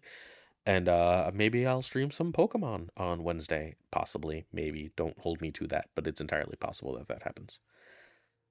Um, okay, okay. Pokemon pack off next week. Yeah. If I can figure out how to do Pokemon properly and like how to like bosh it without putting all my cards on the screen, we'll be fine. I'm not getting out again. I'm gonna hope I'm not getting out again. What advice did safety give me? Um, that the game is about energy. Like the big advice that safety gave me from the Pokemon game is that the game is ultimately about energy and energy management. Everything else is secondary to making sure that you have the right plan with your energy and that you know and the big problem I'm having, like my losses right now, are range of outcomes losses. I don't know what the different like evolutions do. I don't know all of the things the different decks do. And so when I lose games of Pokemon, I'm not necessarily losing because I'm making the wrong plays, but because my range of knowledge is limited, right? And where I'm winning, the reason I like the fire deck I've been playing so much, I actually like it more than the Pikachu deck that's much more popular, is um is that people aren't playing around ranges of outcomes in Pokemon yet, and Blaine and Giovanni give you this wide range of outcomes that make the deck really much more effective than it should otherwise be. So range of outcome plus energy use equals very, very effective Pokemon. Yeah. What Ezla said. Ezla's in the Pokemon Discord. We have a Pokemon Discord too. Ezla, if you want to throw that link into Twitch, please feel free. Okay. Wait, someone asked a question and the answer was Swan. If you would like to re-ask that, I will happily answer it. I'm so sorry I missed it. Chat, where y'all watching from? Oh, cool. All right. Symbiote is a C tier card, and I don't think it's especially high into C tier. I think it's probably better than Havoc. Symbiote is one of the most disappointing cards ever, but hey, you know why I didn't complain about Symbiote once? Because Symbiote is super duper fun. You don't have to hit high on every season pass card. I'd rather the next card be a Symbiote than I would prefer the next card to be Gilgamesh. Gilgamesh is great, but not at all fun. Symbiote is not very good, but an absolute blast. Cool. All right. This is awkwardly spaced now. How do I fix this? I'm trying to like make sure I don't lose it. Thanos. Oh, this is sad. Thanos is gonna get to chill right ahead of Galactus. They're called big bads because they're bad. I don't know what else to say. I'm so sorry. All right. Living Tribunal ends up being mid B tier. It's not a very good deck right now, but it is fun. Probably right around here. Tribunal's real good. Very, very good card. Don't know what else to say. Like, love Tribunal. Um, it's the logo for the channel, often for a reason. Please explain on Supergiant. What do you want to know, Anubis? Give me some more Supergiant question, and I will happily answer. Like, tell me what you want me to say, like, what you want to know about it, and I'll explain. Like the game, yeah, okay. Um, Thena is the top of A tier? Is Thena S tier? I don't think so, right? But I think Thena is the top of A tier. I think it's about as good as you get as an A tier card. It is just strong enough to not need to be nerfed. Why is Supergiant good? Because right now, so much of the meta is reliant on turn 5. It's also why Daredevil is so good right now. Bounce needs turn 5 to go off. That Iron Man stuff needs turn 5 to go off. If you can control turn 5, especially with priority, you can very, very often end up taking over games. Yes, Thena was S tier, but I don't think it is. Supergiant is in the Revis shell. It would not shock me, and I'm just going to speak for him, that if Dragono turned up with a Supergiant deck at some point. Um, but left, I think. But there's a player in his group, Stefan, has really great Supergiant lists because the meta is so turn 5 reliant. I think that we're going to see something incredibly powerful from Supergiant relatively soon. Thena does go into more decks than Ajax. I don't think Thena is necessarily more powerful than Ajax, but I think Thena is enough more versatile than Ajax that it's better. Well, thank you. Yeah, look, I can talk about Marvel Snap fundamentally infinitely. Uh, Toxin. Not enough information. Somewhere in B tier. Where in B tier? Here? Here. Here. Toxin, the comparison that I really loved, who I don't remember who made it, but it was in the I'm telling Jimmy on you. Why Jimmy Dickens? Which Jimmy? Alright, whatever. I just did my Supergiant hot take again. You're gonna have to wait on Supergiant. I'm sorry, I don't want to keep repeating it for the people who've been here. But I'll come back to it at the end if you want. Um, hey, you leave Jimmy Dickens alone. I didn't do Ajax dirty. It's top of A tier. Uh, blah, blah. What card am I talking about? I hate when I do that. I'm so sorry. Like when I get asked enough questions, the ADHD goes off and the original thought just goes away. If anyone remembers, Thena. No, I talked about Thena. What was the card after Thena? Ah, Toxin. Thank you. Oh, look, Toxin replied Toxin. Thank you, Toxin. Um, Toxin is Shaw for bounce. That's the best take. Like that's the perfect take. Someone said it in the top player thoughts video. If anyone remembers who it is, please feel free. I would love to credit, as y'all should know by now. YouTube has stopped updating again. Lovely. But was it TLSG? TLSG's take of Toxin being fundamentally the same thing. Way to be TLSG. Being basically the Shaw for bounce is absolutely perfect. That's exactly what it is. It is the Shaw for bounce. He nailed it. That is a take that I am happily adopting, and thus it goes with Shaw. Toxin is better than Shaw. Or sorry, Bounce is better than Surfer, but Shaw is better in that deck, or more important to that deck than Toxin. So props to TLSG. I would assume you're all following TLSG, but if you're not, please go follow TLSG. All right. U.S. Agent. Somewhere in B again. B is humongous, right? This, I guess we should have had like a high B and low B. Because like B is definitely two different tiers in one.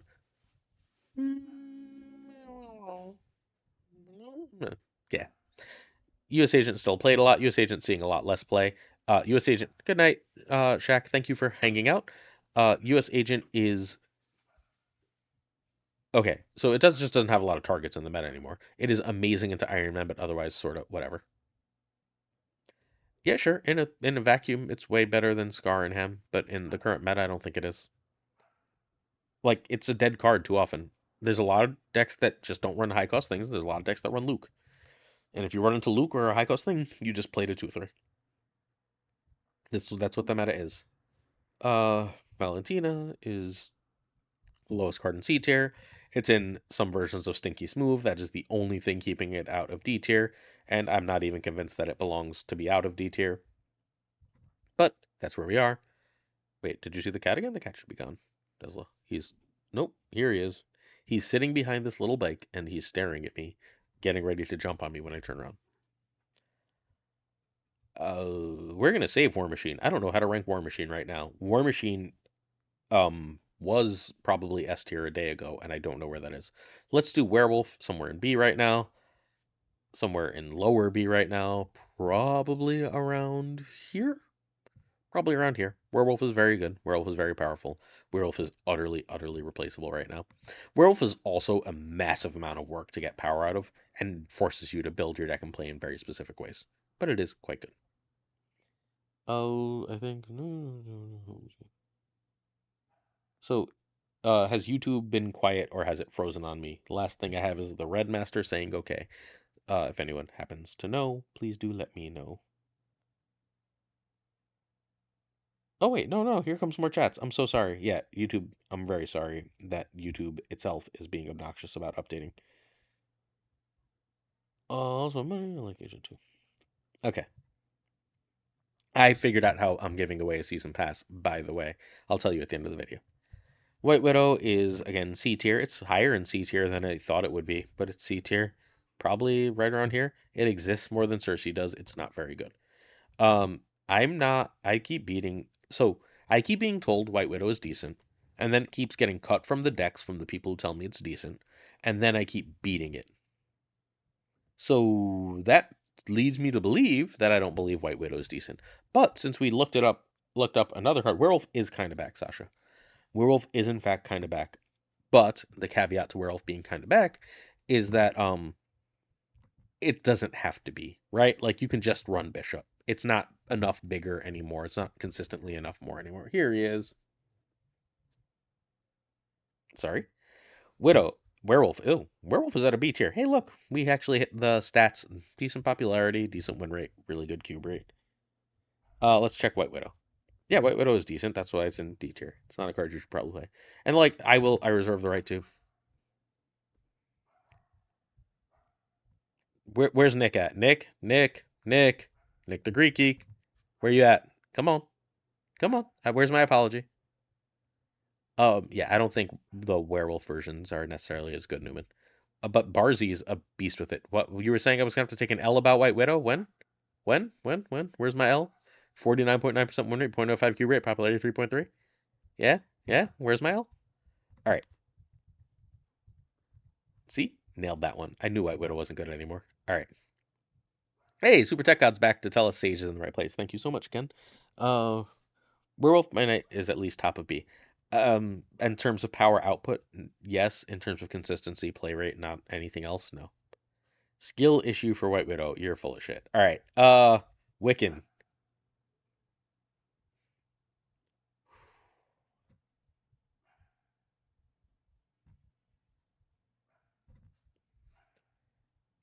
That's where Wiccan goes. No, Wiccan is S. I don't like Wiccan. I don't enjoy playing Wiccan decks. I think Wiccan sucks. However, Abra is rank 3. It's basically every deck safety blade plays, and Andre Var has won 4 frickin' tournaments in a row with Wiccan. The statistics say the type of data that I care about, which is top players playing it, success at high level, success in tournaments, means that Wiccan's an S tier card.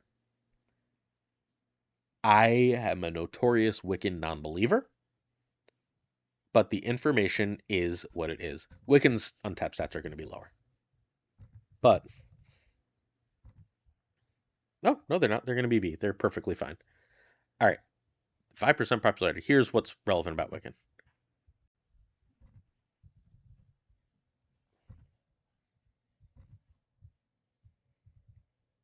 This isn't the best win rate.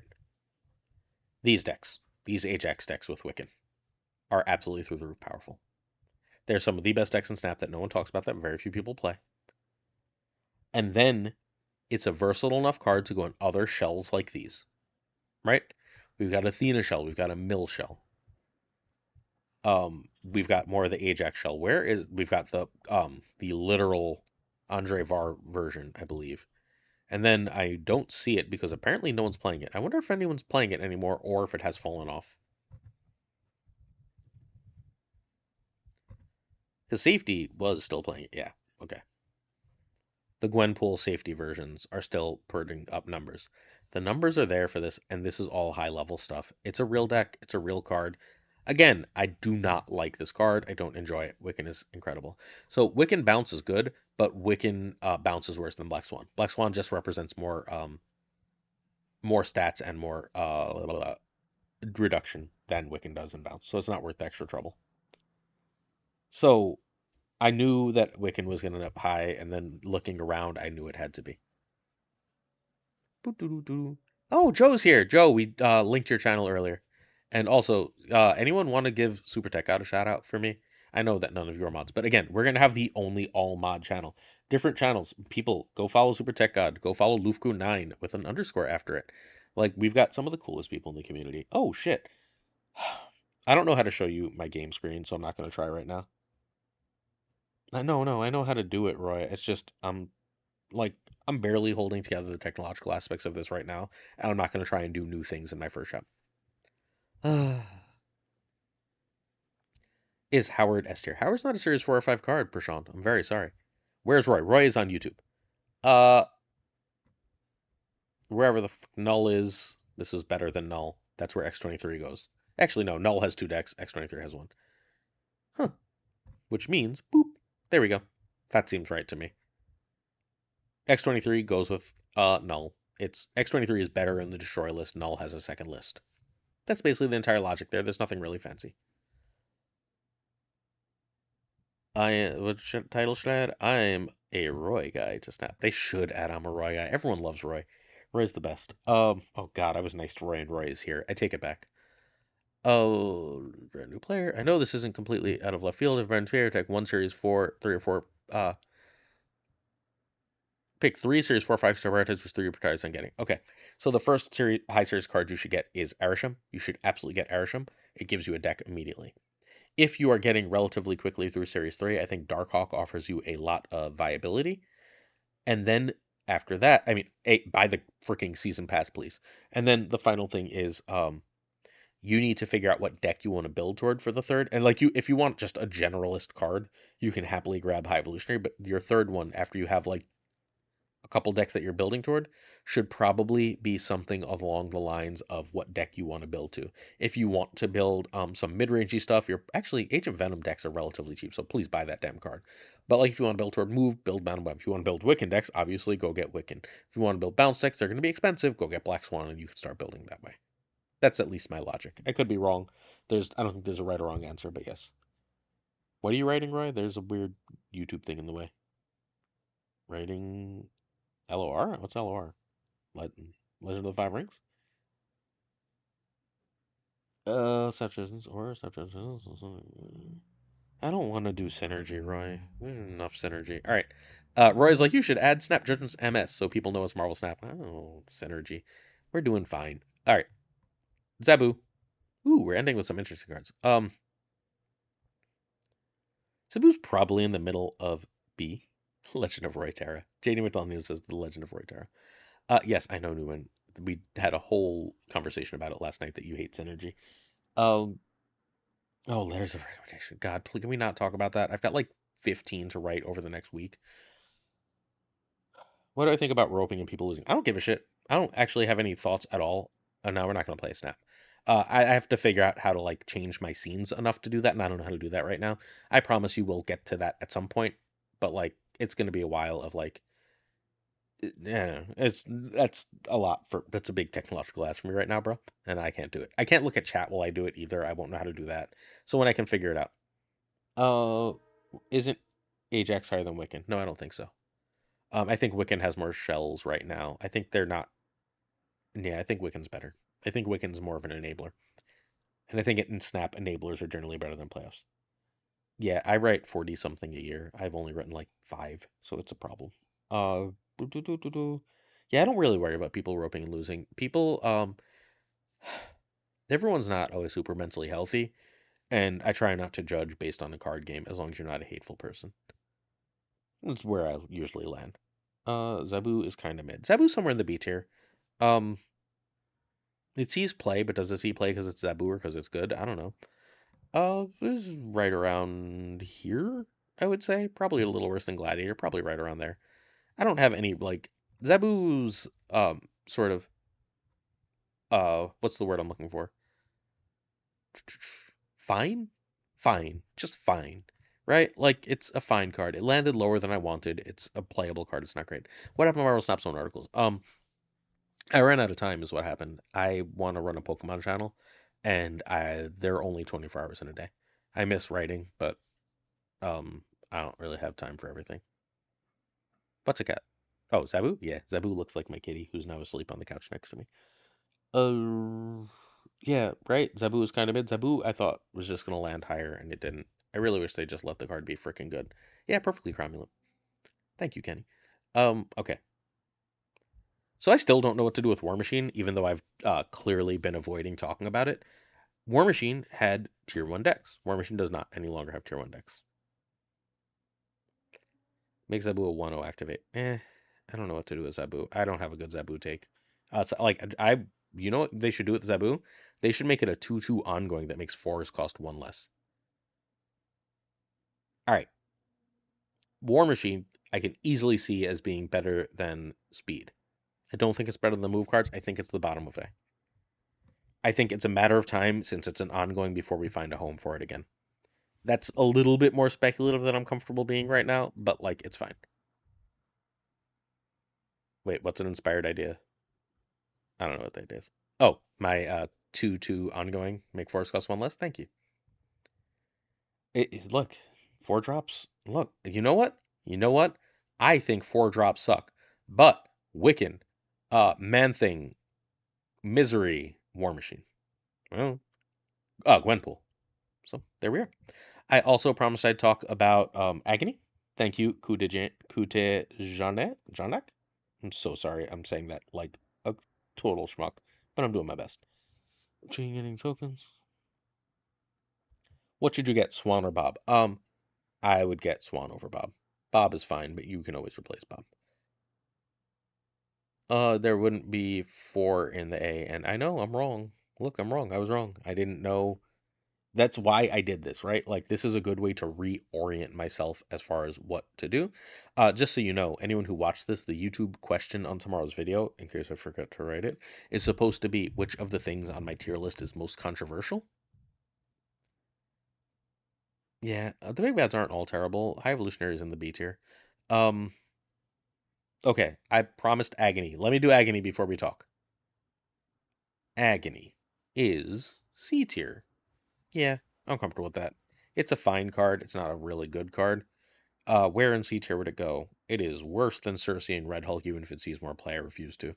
Probably right below, above Nebula, below Cull right now. I just don't think it's good. There's an okay Agony deck that Safety has if you saw the Agony Blade deck. Uh, I thought that deck was going to prove to be better. It did not. We can do the let's take a quick look at Agony thing if y'all want. Let's see what Agony's decks are, because I bet you it's just largely destroy. Oops, let's learn to type. I don't know what to do with Thanos. I don't want to redesign Thanos, and I don't know what to do with Thanos. Yeah, it's just destroy. I don't have anything. That's quite the win rate in top infinite for Agony. But this is standard ass Rogue. Got it. That's welcome to the cube rate Rogue. Um, is the Ajax worth 6K? Yes. Oh, it's the top of A tier. Yes. Depends what else you have, obviously, but like if you have Hazmat, you can find decks that can run that card. Yeah, this is a destroy card and it's not an especially important destroy card. Thus, it is not relevant. Agony. Yeah, Agony is lower than where I thought it was. Oopsie. Let's not show you my whole Twitter. Someone DM me. Not trying to show everybody all that. That might be private. That's not that. Where are we? We're over here. So this is the tier list. I will figure out how to save it relatively soon. Um, I promised I would build a deck for you, so we will do that in a minute, and I will share it for you. Just let you snap again for 16 cubes. I could live with that. That would be hilarious, and I love it. I wanted that Agony deck to work too. It's not. It doesn't work. Safety hasn't been playing it as much as he was. I think he might have just been really hot. And he's usually really really good at evaluating decks early. Like he's safety, he's brilliant, but no one's perfect. Scarlet Spider over Symbiote. Yeah, Symbiote's not a good card. Symbiote is very fun. Symbiote is like near the top of the fun rankings, but not a very good card. Thor's Wiccan deck, I'm not actually sure how that works. Is Black Swan mainly good in bounce? Black Swan is almost only good in bounce. There was a Derek list that ran Black Swan that I featured in Friday's video if you'd like to check it out. And now we're going to go over to Marvel Snap Zone, and you're going to have to watch because I'm not showing you my Discord. If I open my Discord, it's not showing it to you, right? It is not. It is showing you Marvel Snap Zone. Yes, it is showing you Marvel Snap Zone. Good, good, good, good. So I'm going to build this deck because I haven't had time to build it yet because I worked this morning and then I came home and did this straight until now. I'm going to end this in, I don't know, about 15 minutes seems about right. So if you have anything you want to know, we are still, yes, giving away a season pass. I promised you this deck. Please still watch tomorrow's video. I'd really appreciate it. I have other decks for you too. And I'm going to make my wife mad at me to record it. So extra benefit would be nice because I'm taking too long doing this instead of organizing it. Dirk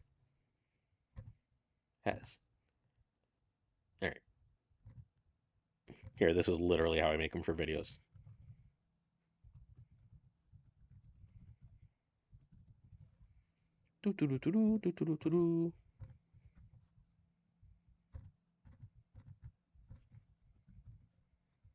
Hydra Bob, Nightcrawler. That one. That's the one I like. Oh, Hydra Bob, Nightcrawler, Daredevil, Jeff Quake.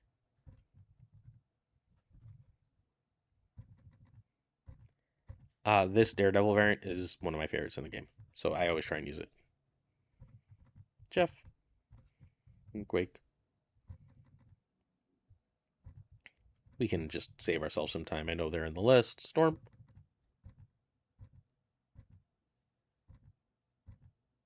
Oh, sorry. You had to deal with me figuring out what variant I like for this. That one. Storm, Legion. And I know which variant I want for Legion.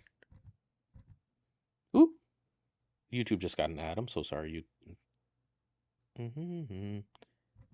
Oh, man. And I lost the variant I was looking for. There we go. Storm, Legion. Alioth, Ms. Marvel, Gladiator.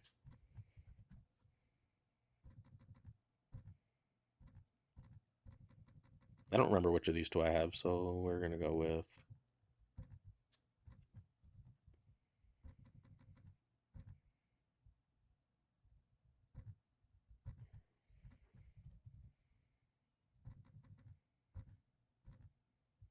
Alioth, Ms. Marvel, Gladiator, Negasonic. And, dear friends, I am going to give you 2 seconds to guess the last card in this list. What is the last card in this list right now? What do we think? 15K very soon. I have no idea what number we're at right now because I'm doing this. Yeah, Cargillus got it immediately. Cargillus nailed it on the Twitch side. YouTube will be slightly behind. Cargillus, friend, do you happen to have the season pass? I'm not saying what it is so that YouTube can catch up. YouTube seems just a slight touch behind. So, Cargillus, do you have the season pass? Let me know. I do have it. Boop. I will find another way to give away that season pass on this side. No one on YouTube has guessed, which I guess would mean it's probably frozen again. It is. I will close it, and the first person I see, if you don't have the season pass, you suddenly do. Give me 1 second. I've got to close and reopen the stream because YouTube is sort of a butt. The first person to say it, Jeff replacement. Luca says Jeff replacement. Your Jeff replacement is Makari. Hercules number. Doom Juggernaut. Shadow King. The first person to say it on the YouTube side, it is Shadow King, was Mind Goblin Gaming. Sorry, Carlagas. I am so Mind Goblin Gaming. As soon as you see this, please let me know if you own Shadow King. And I have not made any of my other decks for tomorrow, so I've got a whole bunch to do. Let me know if you have the season pass card. Okay. Here's how we're going to give away the season pass, and then we're going to call it a day. Ooh, I have to figure out where I put everything. I'm so sorry. I clicked too many tabs, and I'm not good at this yet. You already have the season pass. Okay. Well, then I will keep you both in mind as a bonus for something relatively soon. I promise you. that this will not be the last you hear of me or from me as long as you stick around the comments and stuff. Cool? Okay. People who want the season pass on both. I don't know how to pick randomly. So instead of picking randomly, what we're going to do is you're going to tell me the best sandwich you can. That's right. What's the best sandwich you can make? And whoever sandwich I like best is going to win a season pass. That's it. That's the whole way you win. You tell me what the best sandwich you can is. Yep. Yeah, that's it. That's what I'm doing. Oh, did I say if you own Shadow King? You're right, Nick. Sorry. Uh, potato chip sandwich. I need like a full sandwich, friends. I need like a full ass sandwich. What is the sandwich? You can make your own. You can say a classic sandwich, like we've got a Del Pastrami over there. Uh, I'm going to. It is 4:19 now. I'm going to stop this at 4:24. You have 4:24 to come up with it. How do I save this? Anyone have any idea how to save on Tier Maker? Am I logged in? I am logged in.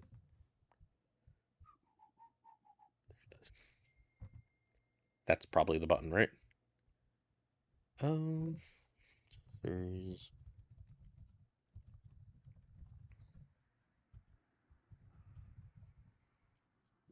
hit save.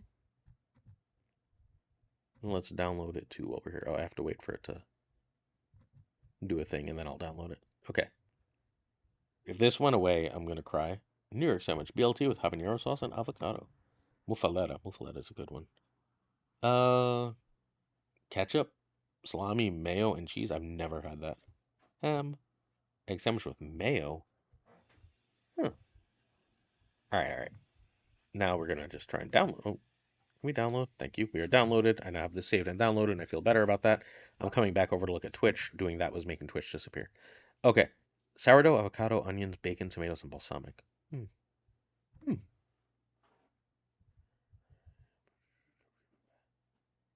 I missed Hella. Hella's not a Series 4 or 5 card here. Hella is Series 3, dimwit. Uh, I'm happy to give you my Hella take if you're interested. Grilled cheese with homemade pulled pork. Very nice. If you are asking, please, all right. Yeah, again, we have like 3 more minutes and then I'm gonna call. We're gonna stop it at 4:24. Why 4:24? I don't know. But we're gonna stop this at 4:24. It's 4:21.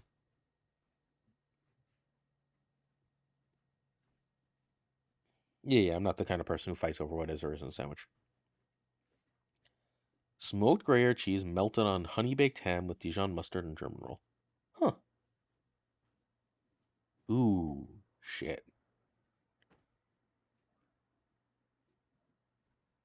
Yeah, I've had that, Marcelo. It's fantastic. Um, hmm. Change my Twitch PFP. If you show me how on a call later, Nick, I will happily do that. I have to also figure out where on my new computer, um, I saved all of my profile picture stuff because I don't know where I did with that either. I'm also gonna make that be on the screen while we wait.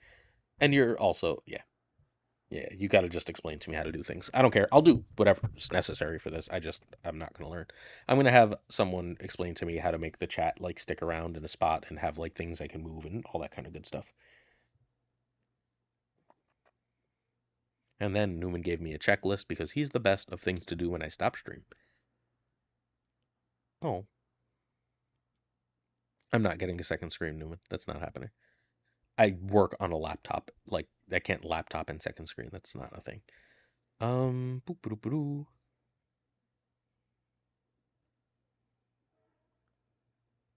Okay. Sorry, I'm reading sandwiches.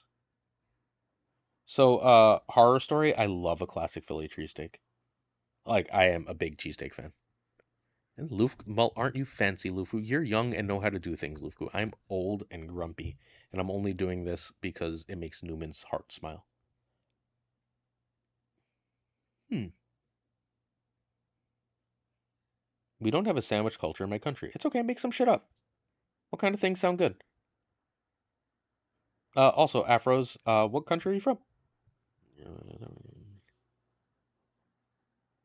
Dwight Kid, that sandwich is busy. Let me pepperoni roast. Ooh.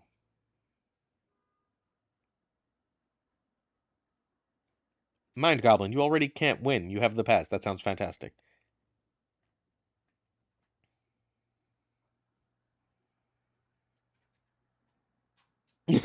I've never had onigiri. You have red seconds. Yeah, I don't want to buy extra stuff. I don't like, guys, folks, I do not want streaming to be my primary thing, and I love and appreciate you all so much, but I don't want it to be my primary thing. I like units of things, and I like creating a unit, like a thing that lives. I don't know what the idiot sandwich by Gordon is, Lutab. It's okay. No, no, do the thing. It's fine. Dusting just happened, and my throat is dying now. It is 4:24. Um, look, I'm not trying to be the sandwich winner from the Twitch side is going to be Buff Captain America. Um, I'm not hitting partner. Um, it's going to be Buff Captain America on one side, and tell me what the idiot sandwich is, Lutep. I'm not. Oh, I'm sorry, Afro. Oh, you're from India? Thank you for staying up so late.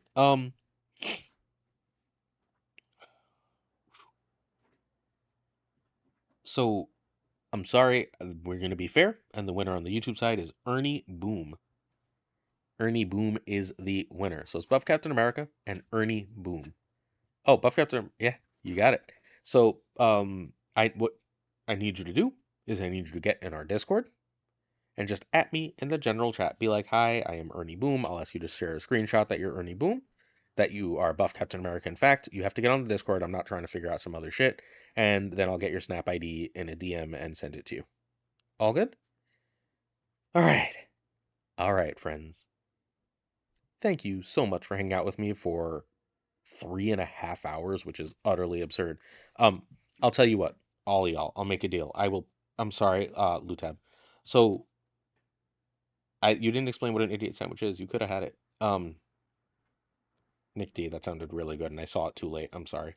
Um, all right. Wait, as long as I don't get flagged for bounty? Yeah, that's true.